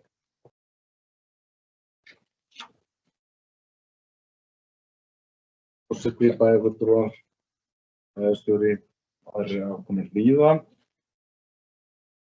Já, eins og svo oft áður að þá er líf og fjör í umhverfis- og skipulagsráði. Virkilega duglegir, ekki það ég ætla að gera aðra ráðsmenn í öðrum ráðum, en með spurningu duglega og svo aðila með mér í ráðinu. En eins og þið sjáu þá hefur verið ýmislegt að vera hjá okkur. 300. fundin hjá okkur. Það kom fram fundargerðir starfshóps skipulag Jaðarsbakka og veit ég að formaður starfshópsins mun stíga hér í pontu og ég ætla að geta ræða þannig með henni að eiga sviðið það. Annað margt sem er búið að koma fyrir náttúrulega í fundargerðum bæjarráðs. Störfum fyrir bæjarstjórnar. Það má tala verkefni sem eru náttúrulega að sjá þarna gólfefni á bókasöfn Akraness þar sem að gögn hafa ekki borist og við geta haldið áfram með. En það óska eftir okkur að koma inn í það en í miður eins og bæjarfulltrúar sem hafa kíkt á bókasöfni þá þess orðið þörf. Stóra grendagámamálið kom fyrir hjá okkur í sumar og er ekkert búið. Og við eigum eftir að núna haustmánuðum að halda áfram með það og við eigum eftir að koma fleiri grendagámum. Almenn ánægja með gámana sem slíka. Svo er þetta alltaf spurningin staðsetningar. Þetta er bara vinna sem heldur alltaf áfram og er í gangi hjá okkur. Búið að koma inn á Tegasel við bygginguna eða stofurnar sem að reisa þar og er það bara gott að blessa. 301. fundi okkar, þar fyrsta lið er Keilufélag Akranes, það er svo sem kemur fyrir á fleiri stöðum. Það loks sér fyrir endan á því. Það er að segja að æfingar bara geta hafist von bráðar og er núna verið að vinna á fullu í því að gera aðstöðuna þannig að í sé verandi, bæði með því að gera loftræstingu og laga þann leka sem var í andirinu og dytta þeim hlutum sem að þurftu. Og þetta fögnum við því. Í þriðja lið óviðeigandi aðstæður fjargeymslu hjá Byggðasafninu. Það tókum við fyrir hjá okkur og eins og við vitum að þá er stór hluti geymdur í svokallaðri guluskemmu á Faxabrautinni hjá okkur og því miður þá bara þetta húsnæði ekki nægilega góðu ásigkomulagi. Svo alveg einhverjir hafa tekið eftir.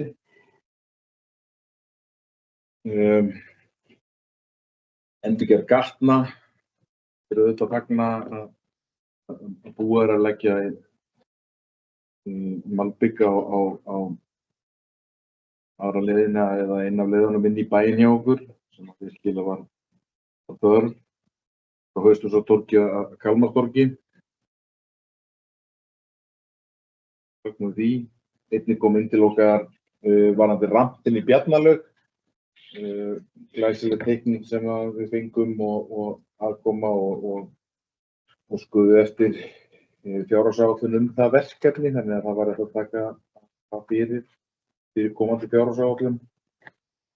Einnig skal ekki gera lítið úr vandamálinu á tjaldsvæðinu í Kalmarsvík sem við höfum rætt nokkur sinnum innan hjá okkur óformlega sem formlega og hversu bara vinna áframhaldandi hjá okkur og er ekkert að fara að hætta. Það er að sjá allir að ástandið á tjaldsvæðinu okkar er ekki gott.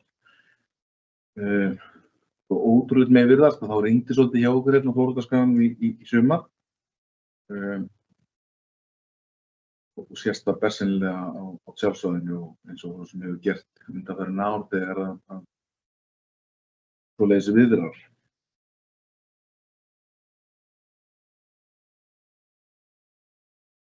Annar fundur þar sem að lóðirnar koma fyrir sem er búið að koma að tala hér áður. Sjáum fram á Kirkjubraut 39 sé loksins að fara í gang miðað við þau orð sem við fáum inn til okkar og við fögnum við því. Áfram kemur fundargerð starfshópsins sem að fyrsta formaðurinn komi inn á eftir.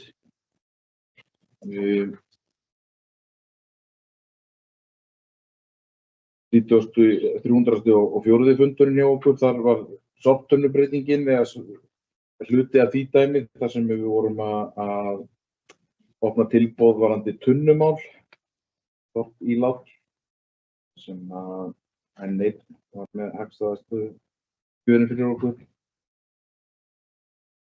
Það er eitt verkefni sem er spennandi og fer fljótlega af stað. Og íbúar búin að fá blaðin lúguna. Alveg ótt að láta það fylgja að undirritar eða svo sem hér stendur, hann fékk hann heiður að bera út hluta af þessu. Holtur segir frá því.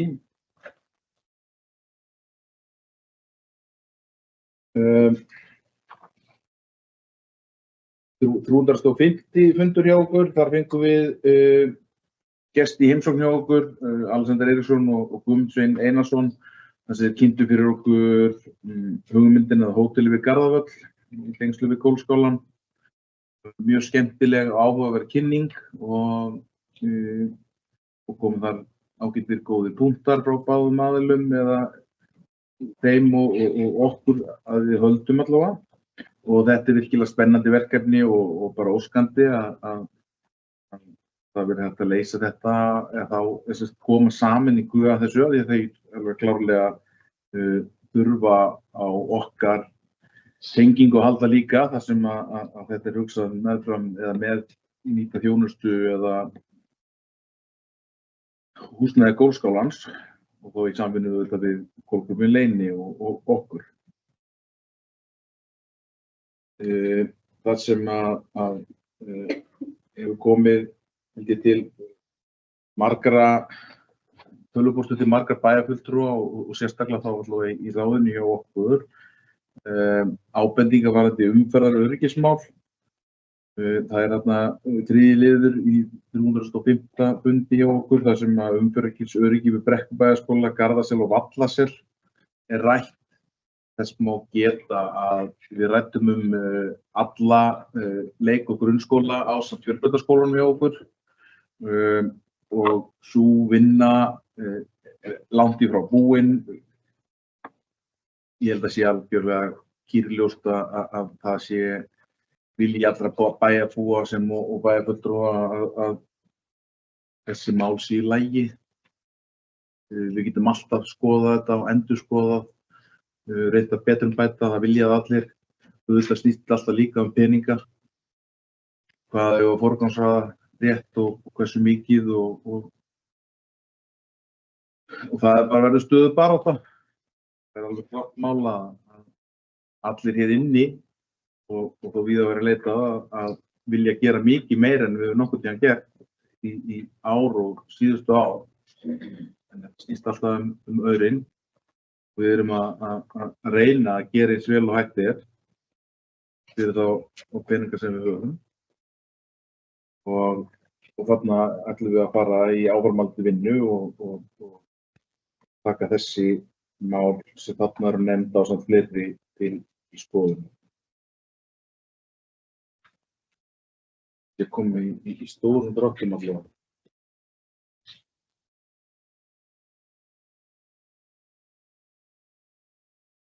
Það þakkir bæjarfulltrúi Guðmundur Ingþór fyrir þessa yfirferð yfir fundargerðir skipulags- og umhverfisráðs og orðið er laust fundargerðir skipulags- og umhverfisráðs. Bæjarfulltrúi Sædís Alexía er orðið, gjörðu svo vel.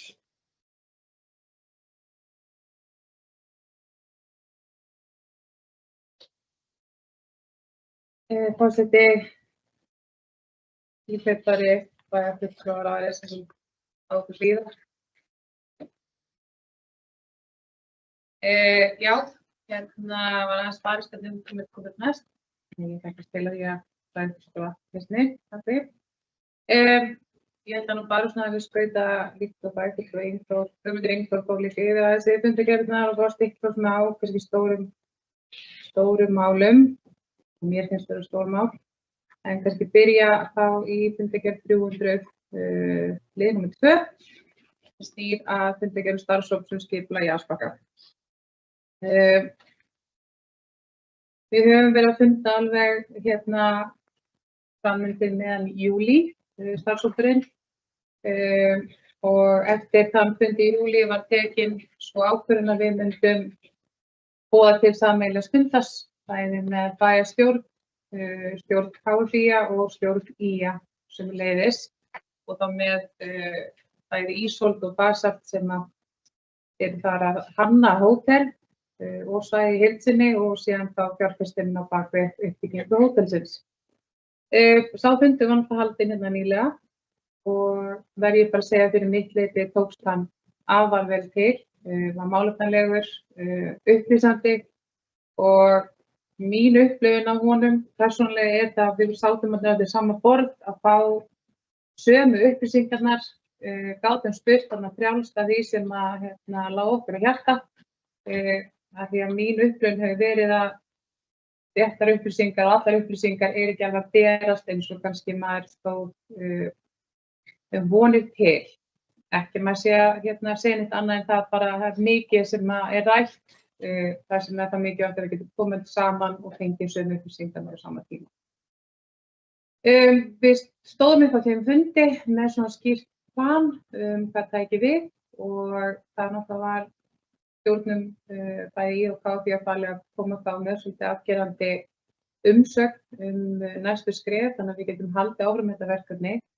En kannski hingað til höfum við alveg náð góðri samleið með marga þætti innan skipulagsins en eins og kannski mörgum grunar þá stendur málið þannig að það ekki búið alveg að finna leiðina hvort við ætlum að snúa vellinum eða ekki og hvað staðsetning á stúpinn ætti að vera. En að öðru leyti bara eigum við von á þessum umsögnum frá stjórnunum sem að starfshópurinn tekur síðan fyrir þegar hann fundar í næstu viku. Þannig að þetta svona staðan á því verkefni. Síðan ef við höldum aðeins áfram og förum í fundarlið, förum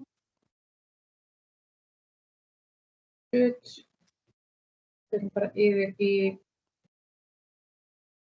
næstu fundargerð, 301, fundarlið 1 deilufélagi húsnæðismál. Ég kannski bara kem og tek undir með bæjarfulltrúa Guðmundi Ingþóri, bara rosalega ánægjulegt að við getum leyst þetta mál. Fyrir síðan var að myndi hugsanlega ekki ná að leysast en þeir geta þá hafið æfingar og starfsemi í húsnæðinu bara von bráðar þegar við klárum þessa framkvæmd sem í gangi við Stúdíó Vesturgötu. Þannig að það búið lyft þarna grettistaki að hreinsa rýmið og verið að tengja að loftgæði verði nú í lagi og svo framvegis, þannig að þetta verður mjög gott. Næsti liður í sömu fundargerð liður 3 sem varðar fjargeymslu byggðasafnsins í Görðum. Það kemur nú líka fyrir aðeins seinna þegar við fórum skoðunarferð bæði byggðasafnið og eins í Guðlaugskemmuna. Þetta mjög lýsandi titil á málinu, óviðandi aðstæður fjargeymslu byggðasafnsins í Görðum. Þær eru algjörlega óviðunandi, það er bara svoleiðis. Og við þurfum þarna svolítið að rýna í hvaða lausnir eru til staðar sem við getum brugðist við hratt og vel að leysa þessi mál. Við þurfum að leggja áherslu á að Guðlaugskemman sé tæmd. Það er bara vinur þar inni sem eru að skemmast og eru hugsanlega bara mjög skemmtir. Þannig að við þurfum aðeins að leggja höfuðið í fleti og reyna að finna góða lausnir á þessu í sameiningu bæði menningu og safnanefnd og síðan skipulags- og umhverfisráð og þá einnig skóla- og bílstjóraráð sem að menningu og safnanefnd heyrir undir. Þannig að hér þarf að grípa til að gera mjög hratt. Fundarliður 6 í sömu fundargerð, 301 varðandi endurgerð gatna. Þar er fagurverk sem fékk þetta verk, ekki maður fram seinna yfir fundargerðum. En bara mjög gott að sjá þarna gatnaframkvæmdir hafnar, bæði við á Leynisbraut og svo Akranesveg, vegir sem hafa verið hundleiðilegir að keyra á. Keyri ég sjálf Akranesveginn mjög oft, þannig að þetta er einn af aðalinnkomum í bæinn, þannig að mjög ánægjulegt að þetta sé að komast í lag hjá okkur. En vek síðan athygli líka á þessu síðasta lið sem eru gönguförinir og Háholti, Vogabraut og Aspárskógum og er þetta líka hluti af umferðaröryggisplani sérstaklega í kringum Aspárskógana og svo Vogabrautinni sem er mjög gott að benda hérna á líka. Bæjarfulltrúi Guðmundur Ingþór kom aðeins inn á leið nr. 7, Bjarnarlegu rampur, mjög flott hugmynd sem liggur fyrir. Bæjarfulltrúi geta séð það í fundargögnunum hjá okkur. Pottþétt, já. Og og við getum mögulega framkvæmt þetta er óskastaðan hjá okkur einnig eins og margt annað sem er óskastaðan hjá mörgum. En fyrir mig náttúrulega það, við erum búin með þá umræðu. Síðan er liður 8 tjaldsvæðið og ég tek undir miklar áhyggjur sem bæjarfulltrúi Guðmundur Ingþór kom einnig inn á. Þetta er eiginlega, ástandið þar er ekki gott. Við þurfum þarna að reyna að finna leiðir þar sem að er rosa mikið grassvæði, sem dórið og illa þessi rigningum sem búið að vera hjá okkur síðastliðin ár, ekki bara í ár, líka í fyrra og örugglega þar á undan. Þannig að við þurfum, og svo er náttúrulega bara, lengin í tjöldum lengur. Þau tæki sem fólk er að ferðast í eru bara það þunga, grasið er bara þolandi ekki. Þannig að við þurfum að horfa til þess að við séum bara aðeins að setja meiri möl eða eitthvað slíkt sem að geti leyst þarna eitthvað fallegt sem að geti verið þolanlegra fyrir þessi stóru tæki sem að fólk ferðast á nú til dags.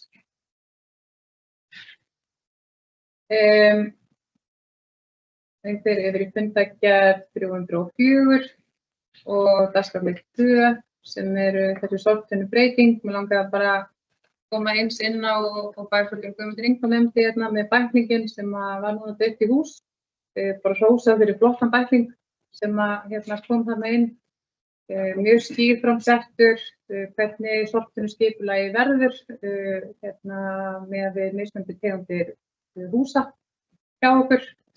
Og eina kannski sem ég langaði að benda á er að þar kemur fram að dreifingin á tunnunum ætti að vera í september en hún verður virkilega í svona október, nóvember. Væntingar stóðu til að við myndum ná því fyrr. En við þurfum að halda á lofti fræðslu aðeins síðan sortinu flokkunna þegar tunnurnar eru komnar og vinna áfram markvisst með fræðslu til íbúa Akraness þegar þessu kemur. Fundargerð 305. Þar myndi ég þakka bara að vera byrjundileg, þakka þeim Alexander og Guðmundi sem komin að fundin til okkar. Þeir eru bara mjög góður umræður. Þeir eru þarna með háleitar hugmyndir hótel við Garðvöll sem bara maður vonið innilega að geta orðið að veruleika. Hönnunin á hótelinu útliðskast hér bara lítur mjög vel út og maður er svona spenntur fyrir að sjá hvað raungerast þarna. Ég tel líka vera mikilvægt að við ráðum náum góðu samtali með stjórn Golfklúbbsins einnig þetta verkefni þess að heyra hvað landi liggur þar megin líka en þau þar hafa visslega fengið þess að kynna sér sömuleiðis. Í síðasta máli sem ég ætla að fara niður er liður númer 3 umferðaröryggi við Þrastardalsskóla, Garðarsel og Vattarset. Þetta kom til umræðu hjá okkur núna á fundinum 19. ágúst. Þetta þykir mér eitthvað mjög brýnt málefni sem við þurfum að lyfta upp hjá okkur og við höfum kannski í skipulaginu kringum nýtt íþróttahús á Jaðarsbökkum, þá erum við að lækka hámarkshraða þar alveg í 15, erum með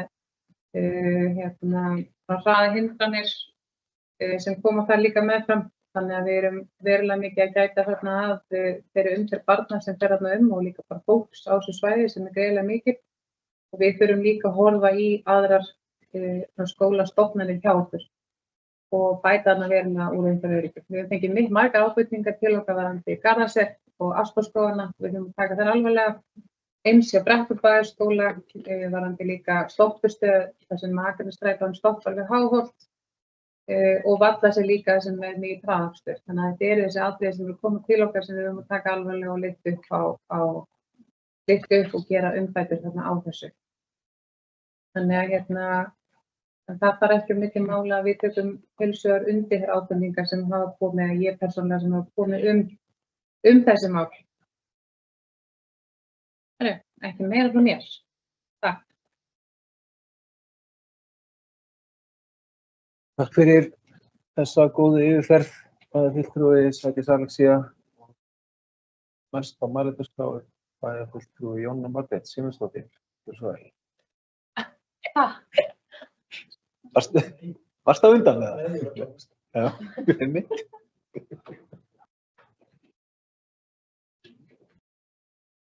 Forseti bæjarfulltrúar og bæjarstjóri. Mér langar skeyta hérna saman tveimur fundargerðum. Þetta eru sama máli, það er fundargerð 301 mál 1 og fundargerð 305 og mál 2 varða Keilufélags Akraness og mér langar bara að taka undir það sem sagt hefur verið að ég fagna því að það laust sé í þjóðmáli og að æfingar geti hafist þar því að ólíkt öðrum félögum sem að voru til húsa með æfingar á Vesturfjörðinni þá hafi Keilufélagið ekki ástæður en að fara í annað bæjarfélag til að stunda sínar æfingar og við tókum þá fagna því að þau séu þá bara komin aftur heim að vörmu. Þannig að mér langaði bara að lýsa ánægju minni með þetta mál. Takk fyrir og næstur á mælendaskrá það bæjarfulltrúi Kristinn Hættir Sveinsson, fyrir svo vel.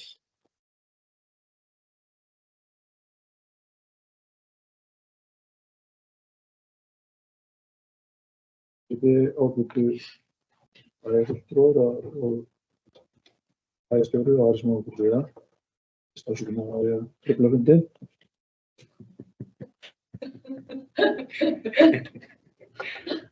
Það bara aðeins sem ég langar að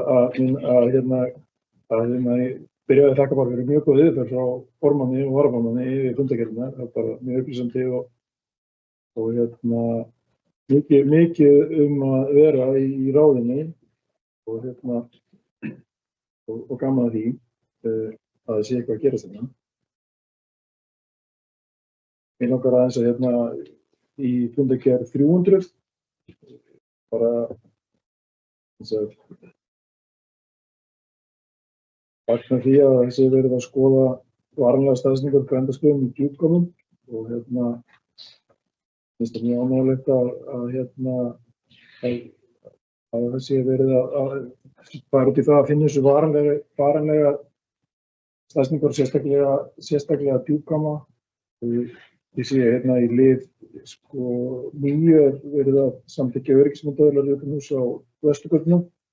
Ég kannski legg það til að við kannski tökum upp öryggismyndavélar kringum Djúpgámana til bara umhverfisvaktunar og líka náttúrulega við höfum verið lent í því að það hefur verið íkveikjur. Þannig að ég held að í þessari varanlegu staðsetningu og verðkönnun væntanlega á Djúpgámum verði tekið tillit til þess að bæta við myndavélarvöktun. Svo langar mér að minnast þá í fundargerð 301 varðandi rampinn í Bjarnarlaug. Mér finnst hún skoða þessa tillögu og þetta er mjög falleg mynd sem við sjáum, langur rampur, en það er háttað upp og rampurinn sem nú til staðar er raun og veru óþarf föllum einum og sér, hann er jafnvel hættulegur. Þannig að það er ánægjulegt að það sé einhver hreyfing á því að bæta úr honum. Ég ætla bara að líka að brýna okkur og hvetja skipulags- og umhverfisráð til þess að huga að breytingum á aðstöðum í lögin, sjá hvað er hægt að gera. Það er eitt að koma upp fötluðum einstaklingum og fatlaðir einstaklingar getur farið í sundar vegna þess að lögin er mjög góð meðferðarlög. Það er hægt að stýra hitastigi og hækka hita þegar fólk sem fara heitari lög á sundtíma og annað slíkt. En hins vegar er aðstæðan fyrir búningsklefum engin. Fólk sem fara aðstoð í hjólastólum sem komast með laun, það þarf að loka búningsklefum til þess að hjálpa því niður, þannig að það er ekki klef. Þannig að ég held að sé alveg þess virði að setja einhverja aura í það að kanna hvað er hægt að gera til þess að bæta aðstöðuna og hugsanlega viðbyggingu eða stækkun, þess að við séum ekki kannski gera það á næsta ári. Það held ég að okkur vanti stundum viðráðanleg minni verkefni, þess að við erum búin að vera í mjög stórum verkefnum undanfarið en kannski þurfum við að eiga eitthvað lager þegar færi gefst til að taka minni verkefni í viðhaldi og endurbótum. Þannig að það sé hægt að laga þetta, þess að lögin er fín og húsið er fallegt og hús með mikla sögu og á kannski skilið að fá aðeins uppreist æru.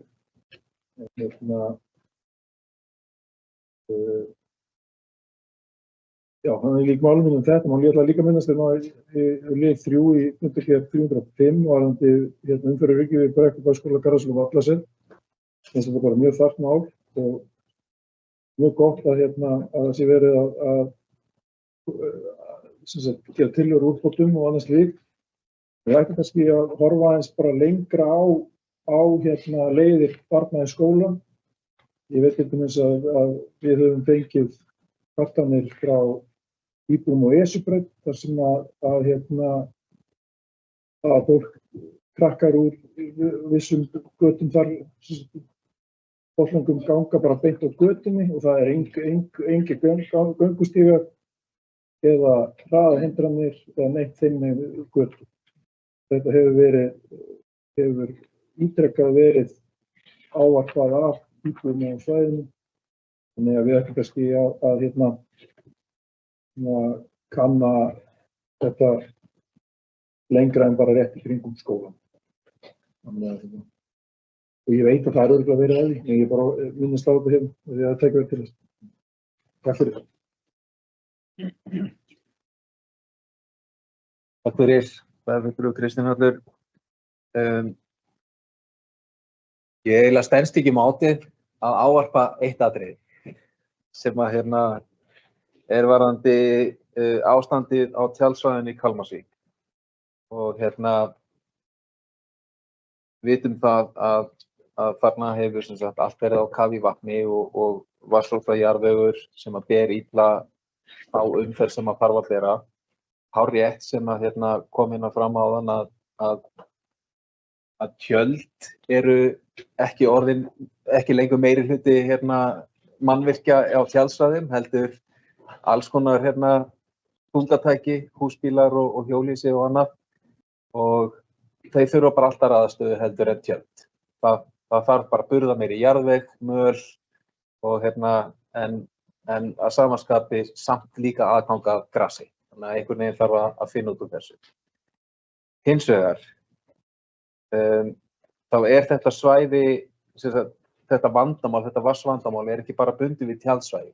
Þetta bara þetta svæði þarna líka beitarhólfin við hliðina, kartöflugarðarnir aðeins ofar. Við vitum það að kartöflugarðarnir verða að vatnsósa leðju á sumrum eins og þeim sem að við fengum núna.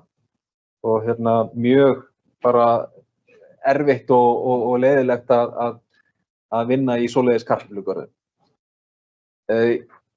Ég alveg upp í sveit og ég þekki þetta alveg þegar að tún eða beitarhólf eða annað voru orðin vatnsósa.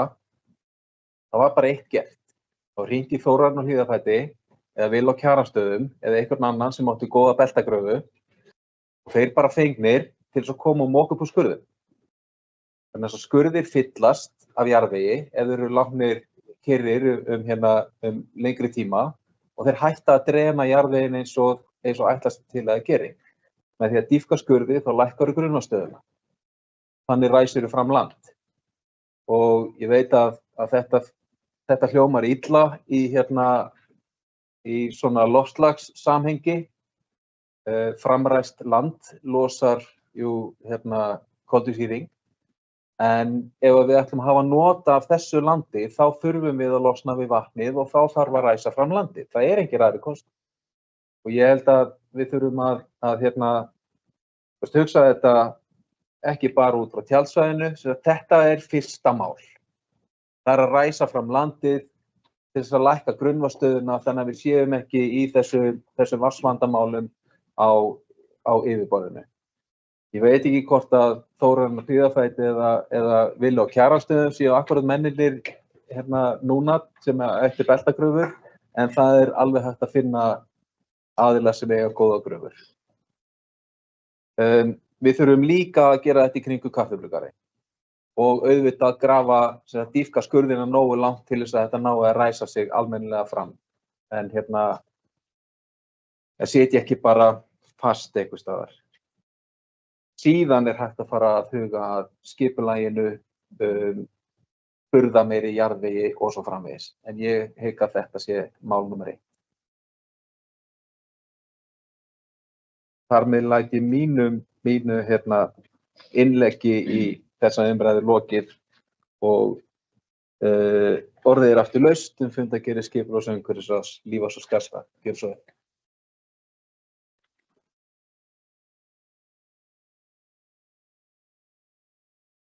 Forseti, bæjarfulltrúar, bæjarstjóri, mér finnst það mikið fallegra orð heldur en aðrir bæjarfulltrúar hafa notað hér áður. Hann bæjarstjóri, starfandi. Fyrst ætla ég að fá að vera sammála bæjarfulltrúa Valgarð Líndal með tjaldstæði. Ég algjörlega sammála því sem þarf að gera þar. Í mínum huga eru tjaldstæði græn svæði og ekki beint heillandi að fara á tjaldstæði þar með bara möl. Ég líka eina af þessum gömlu sem að fóru í það að kaupa mér tjald í sumar. Þannig og í mínum ranni eru bara mjög margir að fara þá leið aftur, þannig ég held að tjaldið bara eiga uppreist næri. Þannig að ég spái því næstu sumur verða bara tjöld tjaldstæðinu. Allavega mikið fleiri. En að öðru, ég ætlaði að það byrja á fundargerð nr. 300, leið nr. 2, varðandi skipulagi Aðalsbakka. Bara fagna þeim fundi sem átti sér stað hér í síðustu viku með bæjarstjórn og aðilum frá KDÍA, IA, Basalt og Ísold. Mjög góð fundur, upplýsandi og sammála bæjarfulltrúar sæti það séu að þarna gafst öllum kostur á að spyrja spurninga, fá svör og allt annað. Það sem vakti undrun mína og furðu var að sjá í rauninni hversu margir aðilar vissu lítið og bara voru lítið upplýstir. Og það eiginlega eftir allan þann tíma sem við erum búin að vera með þessa vinnu í gangi, að þá varð ég eiginlega svolítið hneyksluð á því að það voru bara margir aðilar sem vissu lítið og voru bara greinilega illa upplýstir. Og það finnst mér bara eiginlega verði að segja svolítið áfellisdómur og það þarf að passa þetta verulega því þetta mikið hagsmunamál fyrir marga aðila og því bara gríðarlega mikilvægt að allir séu vel upplýstir og séu í stakk búnir til að taka ákvarðanir því þetta eru það stórar ákvarðanir, þetta ekki ákvarðanir sem eru bara varða bara einhvern einn hóp heldur varða þetta allan bæinn og bara við þurfum að horfa hér á hagsmuni heildarinnar og bara vinna út frá því. En á samanskapi eins og ég sagði, mjög góður fundur og bara ég vænti þess að við förum bara bráðum að geta spynt í og bara drífa. Svo var það varðandi mál sem sem ég nefnum eiginlega tvær fundargerðir, myndi ég segja, saman að það fundargerð 300 liður 9 varðandi öryggismyndavélar og ég ætla að fá að ræða með fundargerð, hvað er þetta? Fundargerð 305. Umferðaröryggi við Brekkubæjarskóla, Garðarsel og Vallasel. Mér vitanlega var árið 2017 gerð umferðarskýrsla fyrir Akranskaupstað og á síðasta kjörtímabili var unnin markvisst eftir þeirri umferðarskýrslu og svo skýrsla uppfærð jafn óðum. Mér langaði því að spyrja formann skipulags- og umferðarráðs hvort að það sé verið að vinna eftir þeirri umferðarskýrslu í dag. Og hvort að hún sé uppfærð eins og hún var uppfærð á síðasta kjörtímabili. Já, að við þurfum, síðan að ég byrjaði hér í bæjarstjórn, þá hefur þessi liður varðandi til dæmis umferðaröryggi við Brekkubæjarskóla og skóla stofnunum okkar komið reglulega inni á fund hjá okkur skólafrístundaráði. Mér finnst við aftur og aftur verið að taka þetta upp og það endalaust verið að koma ábendingar sömu hlutina aftur og aftur en ég bara get ekki séð að það sé verið að gera eitthvað í þessu. Þannig að sem bara foreldri barna hér í bæ og bara annara, að þá finnst mér bara við verðum að horfa á þetta og bara markast yfir allar okkar skólastofnanir og sammála líka bæði frá Kristnihalli varðandi það líka að kortleggja leiðir barna í skóla, í og úr skóla og bara grundigt yfir umferðaröryggi hérna í bæ. Og þá ég sammála þessu með öryggismyndavélarnar að fjölga þeim á okkar stofnunum því að það nú bara þannig að öryggismyndavélar hafa fælingamátt, það bara gera sitt. Þannig að, já, það var ekki meira. Takk fyrir. Það er lífs að velta fleiri sem óska eftir að ræða. Þetta gerir skipulags- og umhverfisráðs. Ekki, bæjarfulltrúi Ragnar B. Sæmundsson. Heiður sér hljóðs. Gjörðu svo vel. Forseti, bæjarfulltrúar og aðrir sem hlýða. Það hér fundargerðir skipulags- og umhverfisráðs. Það eins og fyrir leiðir að maður helmingum á tímanum í að fletta. Ég ætla að byrja hér á fundargerð 301, tjálsvæðið Kalmarsvík. Ég vil bara taka undir það sem hefur áður komið fram og fagna áhuga forseta á skurð. Þetta greinilega sameiginlegur áhuga. En rétt eins og kom inn á að þá kannski hængurinn sá einmitt endurheimt votlendis. Eins og kannski munum eftir að þegar kom inn til dæmis nýtt aðalskipulag, skógarhverfi og flóahverfi og annað, að þá skipulagsstofnun bara nokkuð stíf á því þegar þeir að ræsa framlag. Og þar eiginlega og setur fram ákveðnar kröfur landamóti. Akranes ekki landmikið, þannig að við erum í kannski svolítið vandræðum þar. En sem ég veist kannski skrítið þegar þetta náttúrulega land sem klárlega í notkun. Við erum ekki að ræsa fram land til þess að fara í ræktun eða eitthvað álíka. Við höfum líka farið í mótvægisaðgerðir eins og upp í skógarhverfi, blágrænar og orðlausnir og upp í flóahverfi. Þannig að ég líst vel á þetta. Ég meina að það vita allir að hvað þarfirinn að gera til þess að þurrka upp, að ræsa fram með skurðum eða dreina. Það alveg töluverður kostnaður í það. Það bara líka flóknar og dýrar aðgerðir. Þannig að tek heils og undir að við þurfum að grípa til aðgerða þarna svæðinu. Þetta fallegt svæði og vinsælt og þarna ganga líka bara margir íbúar og það bara leiðilegt að sjá svæðið eins og það búið að vera í sumar. Svo langar mér að fara í fundargerð 303. Ég fagnaði alltaf þegar við fáum góð tilboð. Þetta Viðar Gatna og kostnaðaráætlun 156.744.000 og lægsta boð 142.798.000. Það bara mjög jákvætt. Svo langar mér að fara í fundargerð 304. Sorptunnbreytingar, það sama. Það við undir kostnaðaráætlun 33,7 milljónir og lægsta boð 29,2. Ég fengi að taka þátt í þessu verkefni, þetta bara mjög spennandi. Eins og það komið fram að þá búið að dreifa bæklingum og það vinna í gangi núna semja við aðila að setja saman tunnurnar. Það verður félagslega, sem bara mjög ánægilegt að við getum líka búið til störf á þeim vinnustað og eins í gangi viðræður við björgunarfélagið að dreifa tunnunum sem líka ánægilegt að við séum þá að skilja eftir það fjármagn hjá björgunarfélaginu. Og þetta bara mjög spennandi verkefni og ég heyri ekki annað en íbúar séu bara mjög jákvæðir gagnvart þessum breytingum og verða vonandi það áfram. Mál númer 3, framkvæmdir við Semisveit. Það bara fagnaði að framkvæmdir séu komnar aftur á stað þarna. Ég finn auðsynlegt að segja kyrrstaða sem hefur verið núna í töluverðan tíma, hún verði ekki viðvarandi.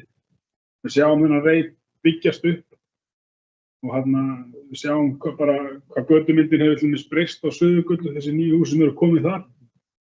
og þetta mun gjörbreyta öllu svæðinu þarna ef að vel tekst til og ég hef enga trú á öðru. Þá langar mér að fara í fundargerð númer 305. Ég vil bara taka undir það sem eru ákomið fram hérna húsnæðismál Keilufélagsins. Ég hef sömu skoðun þarna eins og bara yfir áðan með Klifufélagið. Við erum að gera allt sem við getum til þess að okkar félög sé í húsnæði okkar leiðum. Og eins og bæði Jóna Margrét benti á áðan með lyftingarfélagið og fleira sem eru leiguhúsnæði og vonandi koma aftur inn í okkar hús. Ef það skapast tækifæri og við getum brugðist við, þá eigum við að nýta það. Og vonandi verður þetta bara Keilufélagið til frumdráttar og heilla. Hvað var það mál númer 3, umferðaröryggi í Brekknesskóla, Garðasel og Atlas.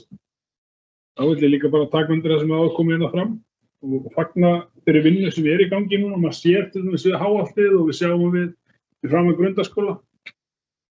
Ég vil taka undir með bæði fulltrúa Líf og Skarstað með hvað varðar umferðarskýrsluna. Við unnum töluvert mikið í henni á síðasta kjörtímabili. Hún frá, eins og hann sagði, 2017 og þetta bara gríðarlega góð skýrsla og hefur verið í uppfærslu og hún tekur svolítið á, eins og bæði fulltrúi Kristján Hallur Sveinsson kom inn á sem nefnir að reyna að horfa svolítið yfir þessa heildarmynd. Þar voru til dæmis bara verkfræðingar sem gengu beiti, eins og bara frá Grundaskóla, þar sem þeir voru að skoða gangbrautir og svona helstu ása og hvar ekki svolítið að reyna að vísa beina umferðinni, beina börnum að fara. Og það mikilvægt að við horfum svona einmitt heildstætt yfir þetta. Það var þar eins og Esjubrautin eins og bæði fulltrúi Kristján Hallur kom inn á áðan og þá var á síðasta kjörtímabili unnin svona frumhönnun að þeirri götu og það rétt hjá og það náttúrulega engar hvorki gangstéttar né gangbrautir öðru megin við götuna. Þannig að öll þau börn sem koma þar þau ganga beint inn í botnlangann og beint yfir mjög umferðarþunga götu þess að við líka mikið af þungaflutningum. Þannig að það ástand sem við þurfum að bæta og þurfum að taka upp. Þannig að ég fagnaði bara að við séum að leggja áherslu á þetta mál og þurfum að gera meira.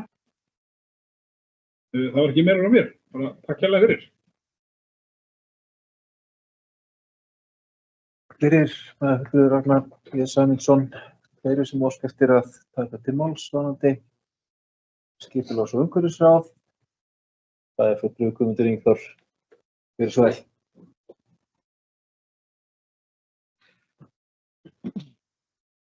Þetta fulltrúa, bæjarstjóri, farir ákveðna líða. Ég held svona kannski það sem sneri að okkur ráðinu, það var að umferðaröryggisskýrsluna. Hún auðvitað höfð til hliðsjónar. Það hlutir þar inni sem að vantar, svo sem við viljum bara stækka og sem hverfi sem að inn í. Og það haldið áfram að vinna með hana. Þetta bara verkefni sem að mun sennilega aldrei ljúka, hvorki þetta einn svæði, þegar við getum alltaf gert sennilega betur og það vilji held í allra. Svo vinna ekki að hætta og þetta bara að halda áfram og við reyna að gera eins vel og kostur í stöðunni, hverju sinni. Takk fyrir, fulltrúi Guðmundur Ingþór.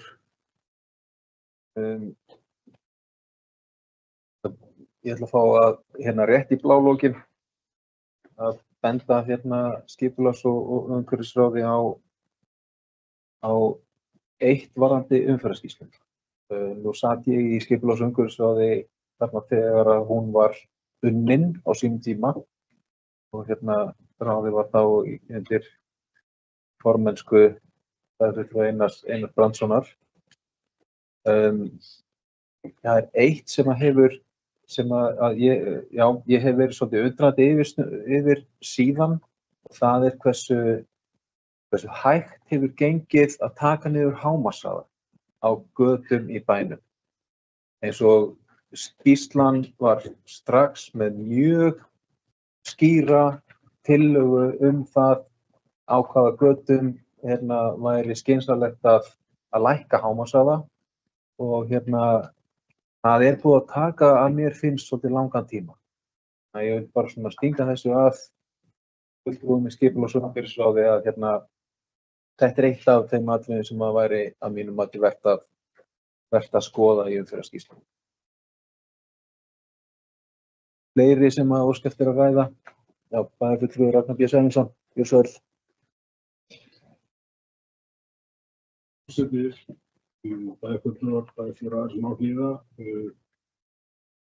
Valgarð Líndal Jónsson benti hérna á umferðarhraðann, það er alveg rétt. En á síðasta kjörtímabili þá voru allar íbúðagötur settar í 30. Frá eru taldar Garðabrautin og annað sem eru safngötur. Ég held líka að við þurfum bara miklu meiri raun og veru samtal. Það er að setja götu í 30 og svo er annað bara hvernig fólk keyrir. Við sjáum það bara til dæmis í kringum skólann. Það er bara, lögreglan hefur verið mjög virk við skólana með myndavélarabílinn og þeir hafa greinilega ekki verið mikið núna því að íbúðasíðan hefur bara, það hefur lítið gerst inn á Íbúðakranes, en bara sjálfsagt byrtast núna þegar skólinn byrjar. Öllu virðist vera til ama, en það er svolítið bara þetta. Við þurfum líka svolítið að taka til í okkur, bara breyta okkur svolítið. Og við þurfum svolítið held ég bara að stuðla bara svolítið umræðu í samfélaginu. Hvernig við bara við nefnum bara götuna mína. Ég var með lítil börn og var lofandi hrædd. Bara það kom bíll og ég fylgdist með öllu. Nú eru börnin bara svolítið stærri og sjálfbæri og sjáum sér svolítið sjálf og kunna að varast hættuna. Og ég stend sjálfa mig að því bara ég vil fann að spá minna í þessu. Þetta snerti mig ekki eins mikið. Og þetta er held ég svolítið, bara svolítið vandamál. Ég hef keypt þessa götu alltaf, ég þekki hann alveg. Ég get alveg keypt hann á 40 eða eitthvað. Það er ekkert að segja mér að ég þarf að keyra bara 30. Það er búin að vera mikla breytingar, en við þurfum að gera vissulega betur og við þurfum líka að bara eins og með þessu hraðendur annað að skapa aðstæða þar sem menn get ekki keyrt hraðar. En ég gleymdi einu áðan, hvað var það tjaldsvæði. Ég veist að það er bara mjög áhugaverður punktur sem bæjarfulltrúi Lífans og Skarðsdal kom inn á með tjaldið. Við viljum bara skora á bæjarfulltrúa kannski utan umræðu, spyrja hann hvernig gekk með tjaldið.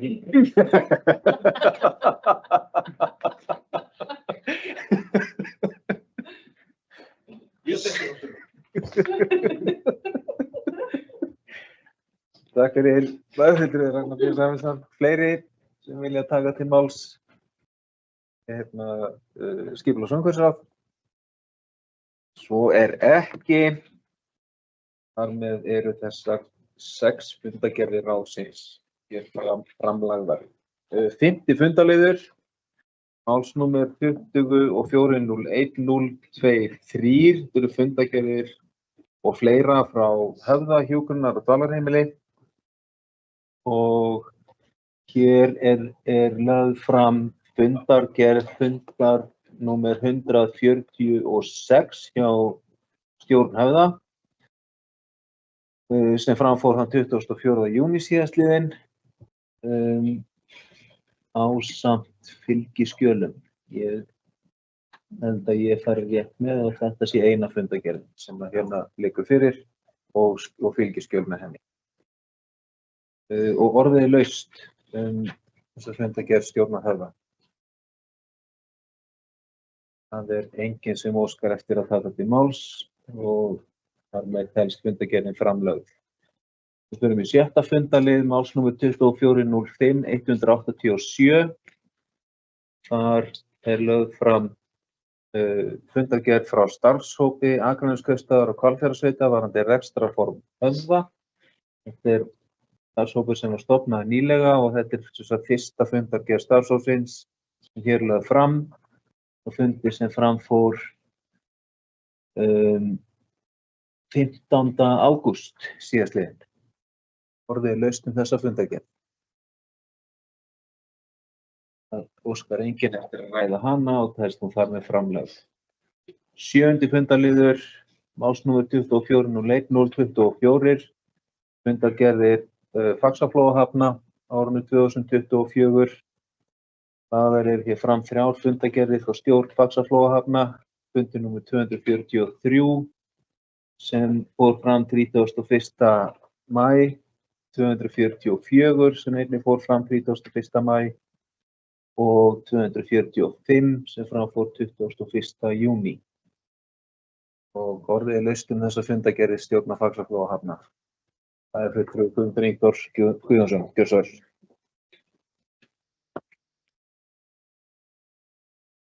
Settir bæjarfulltrúar, bæjarstjóri og aðrir ákveðnir líða. Ræða fund 243 stjórn Faxaflóa og ótrúlegt megi virðast að það voru rætt málefni Faxaflóa á þessu fundi. Ég vil nú bara viðurkenna að hérna, eins og kannski sést og það var svo þessi fundargerð, hún var ekki undirrituð.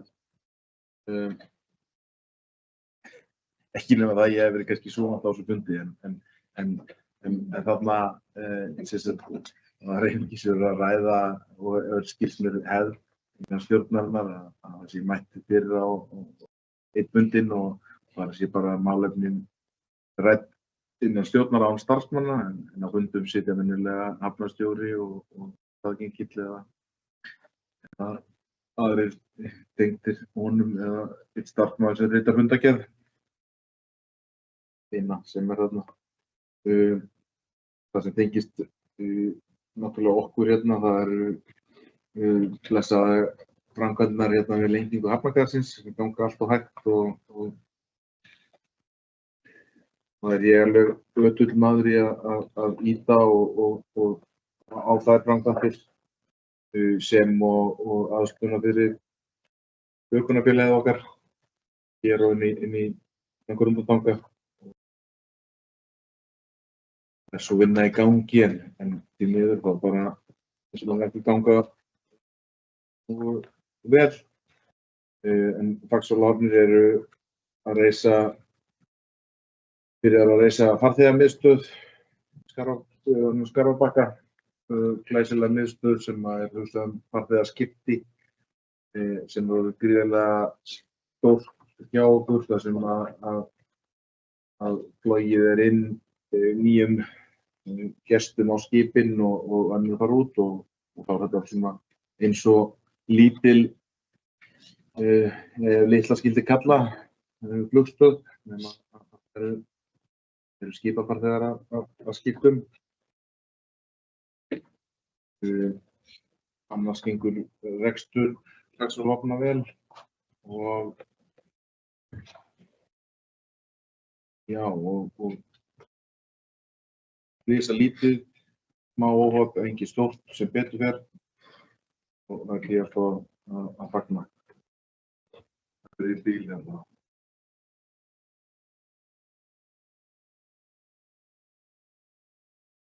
Takk fyrir, bæjarfulltrúi Guðmundur Ingþór. Eru fleiri sem óska eftir að taka til máls? Það er bæjarfulltrúi Ragnar B. Sæmundsson, gjörðu svo vel. Bæjarstjóri, bæjarfulltrúar bæjarstjóra aðeins má hlýða. Við langar að ræða fundargerð númer 255. Ánægjulegt að sjá hérna 3 mánaða uppgjörið.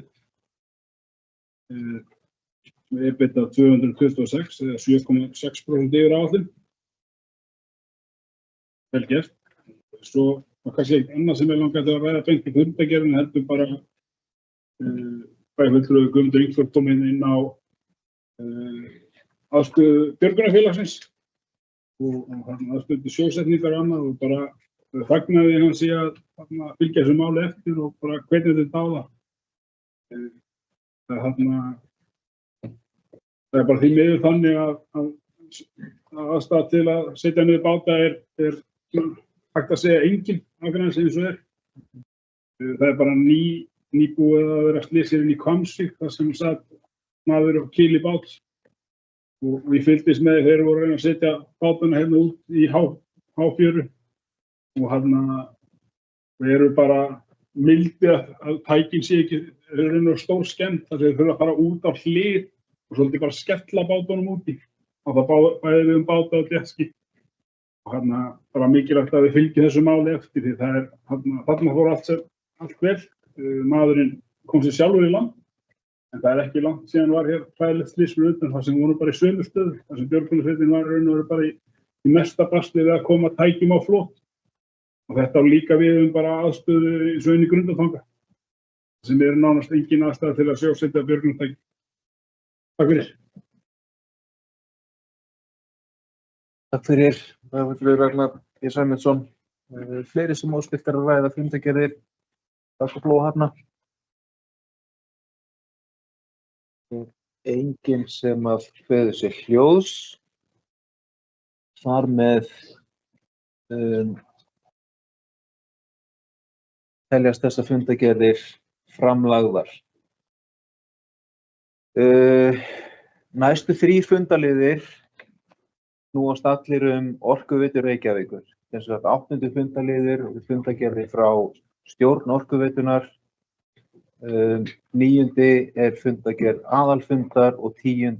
fundargerð eigandafundar. Ég ætla að gera það að tillögu minni að við tökum umræðu þessa 3 fundarliði alla í einu og svo að bókanir verði þá undir hverju einu máli fyrir sig eftir því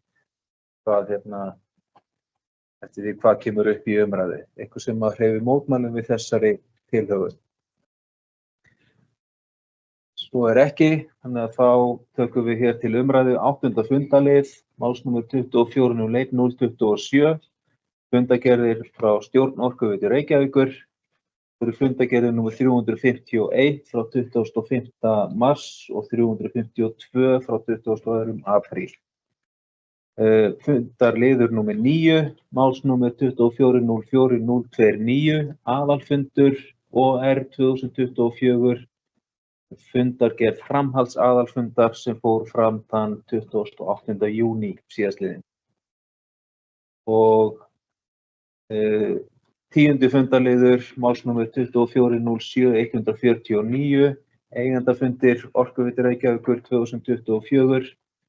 Hér eru 2 fundargerðir frá framhalds eigandafundum sem framfóru þann 14. júní síðastliðinn og 11. júlí síðastliðinn.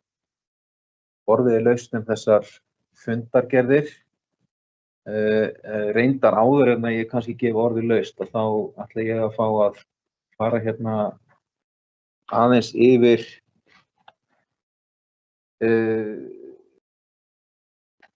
varðandi fundargerðir stjórnar.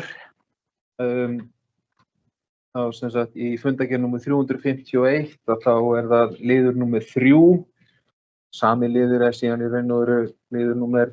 4. Þetta eru sem sagt í seinni fundargerðinni. Þetta eru sem sagt fjármála liðirnir og staða fjármála hjá Orkuveitu Reykjavíkur. Og í tengslum við það þá vil ég bara benda á að í gær kom tilkynning eftir sem sagt stjórnarfund OR sem haldinn var í gær og þá kom tilkynning frá fyrirtækinu uppgjör fyrri árshelmings hjá Orkuveitunni og kemur þar fram að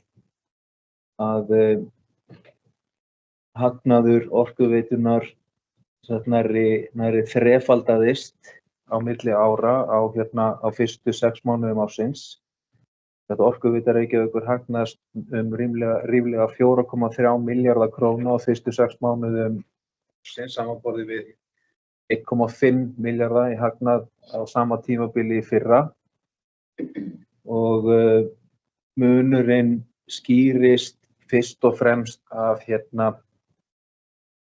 innbyggðum afleiðum í raforkusamningum og sem voru jákvæðar 566 milljónir á fyrri helmingi ársins í ár en voru neikvæðar 2600 milljónir á sama tímabili í fyrra. Þannig að tekjur Orkuveitunnar núna á fyrri árshelmingi jukust 9,3% milli ára og námu 32,8 milljörðum.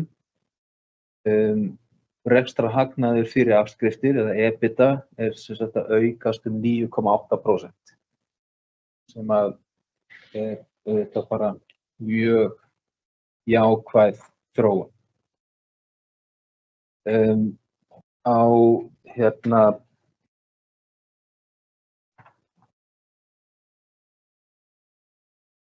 á síðari fundinum minnir mig að sé sem að stjórn Orkuveitunnar sendi frá sér tillögu til aðalfundar og hún síðan tekin fyrir þarna á framhalds aðalfundi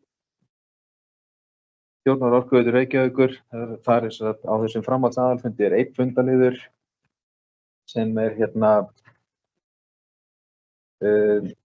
tillaga arðgreiðslur og þarna samþykkt að arðgreiðslur á árinu verði samtals 6 milljarðar króna sem tæplega 2,3% af eigin fé í árslok 2023 og 94% af hagnaði ársins.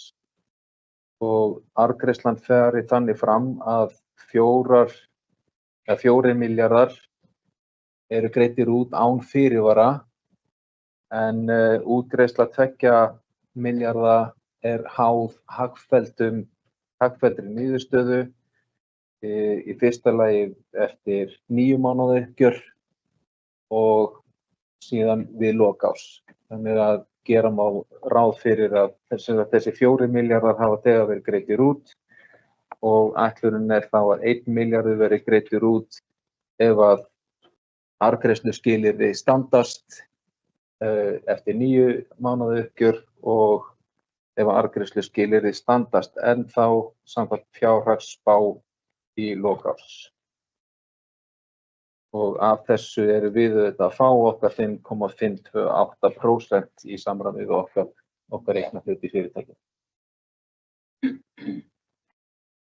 Þetta var það sem ég vildi fara yfir svona í upphafi umræðu og segi þá orði laust fundargerðir frá Orkuveitu Reykjavíkur. Þú óskar eftir að ræða þær. Það enginn sem að kveður sér hljóðs. Þar með teljast þessar fundargerðir í fundarliðum 8, 9 og 10 allar framlagðar. Förum í 11. fundarlið, málsnúmer 24/01/26, fundargerðir frá SSVAF á árinu 2024. Hér eru fundargerðir númer 181, en hér lögð fram leiðrétt fundargerð og hins vegar fundargerð númer 182. Orðið laust þessar 2 fundargerðir frá stjórn SSVAF. Það fulltrúi Ragnar B. Sæmundsson.